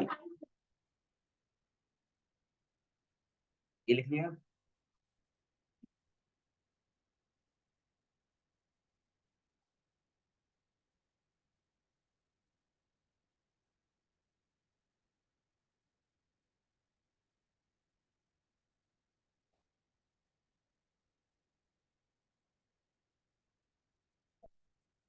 मुझे सोचता है कि कुछ मिलेगा, घर से मिला, मैं टिफिन खोला तो उसमें बस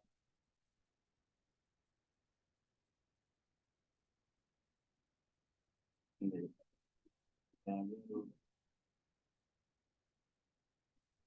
वो खाने से और जल्दी।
कोई नहीं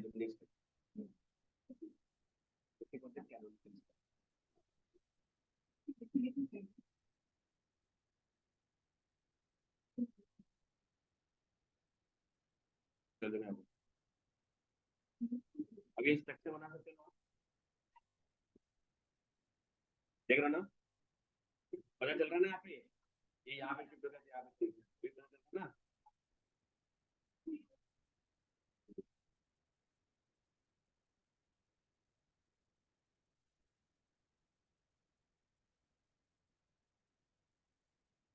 तो अलग अलग बॉन्ड करके उसका अलग कम होना चाहिए उसका ज्यादा होना चाहिए उसके बॉन्ड लेंथ इक्वल होना ये स्ट्रक्चर बना हो गया आप तीनों को ये स्ट्रक्चर वन स्ट्रक्चर टू और ये क्या हो गया हाइब्रिड स्ट्रक्चर ये रेजोनेंस स्ट्रक्चर कोई कैनोनिकल बस इतना ही आता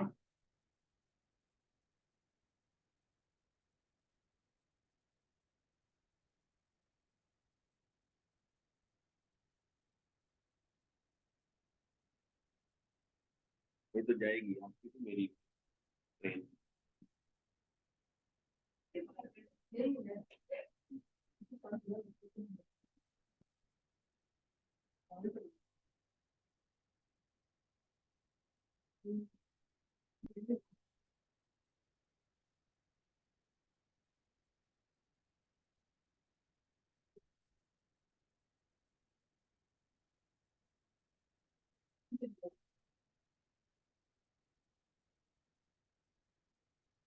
वहाँ पे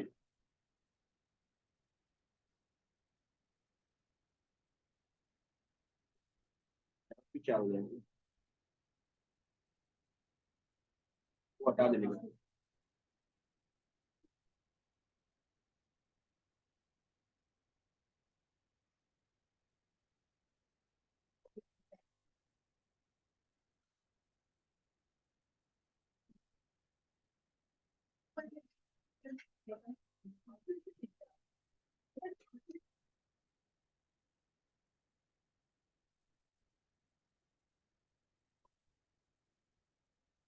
क्या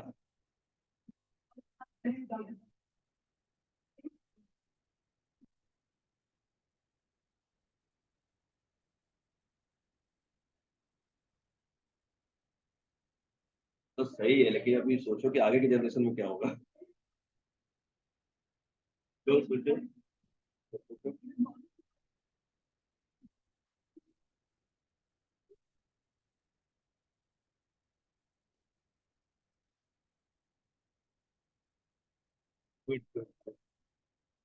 चलो बस ये करते हैं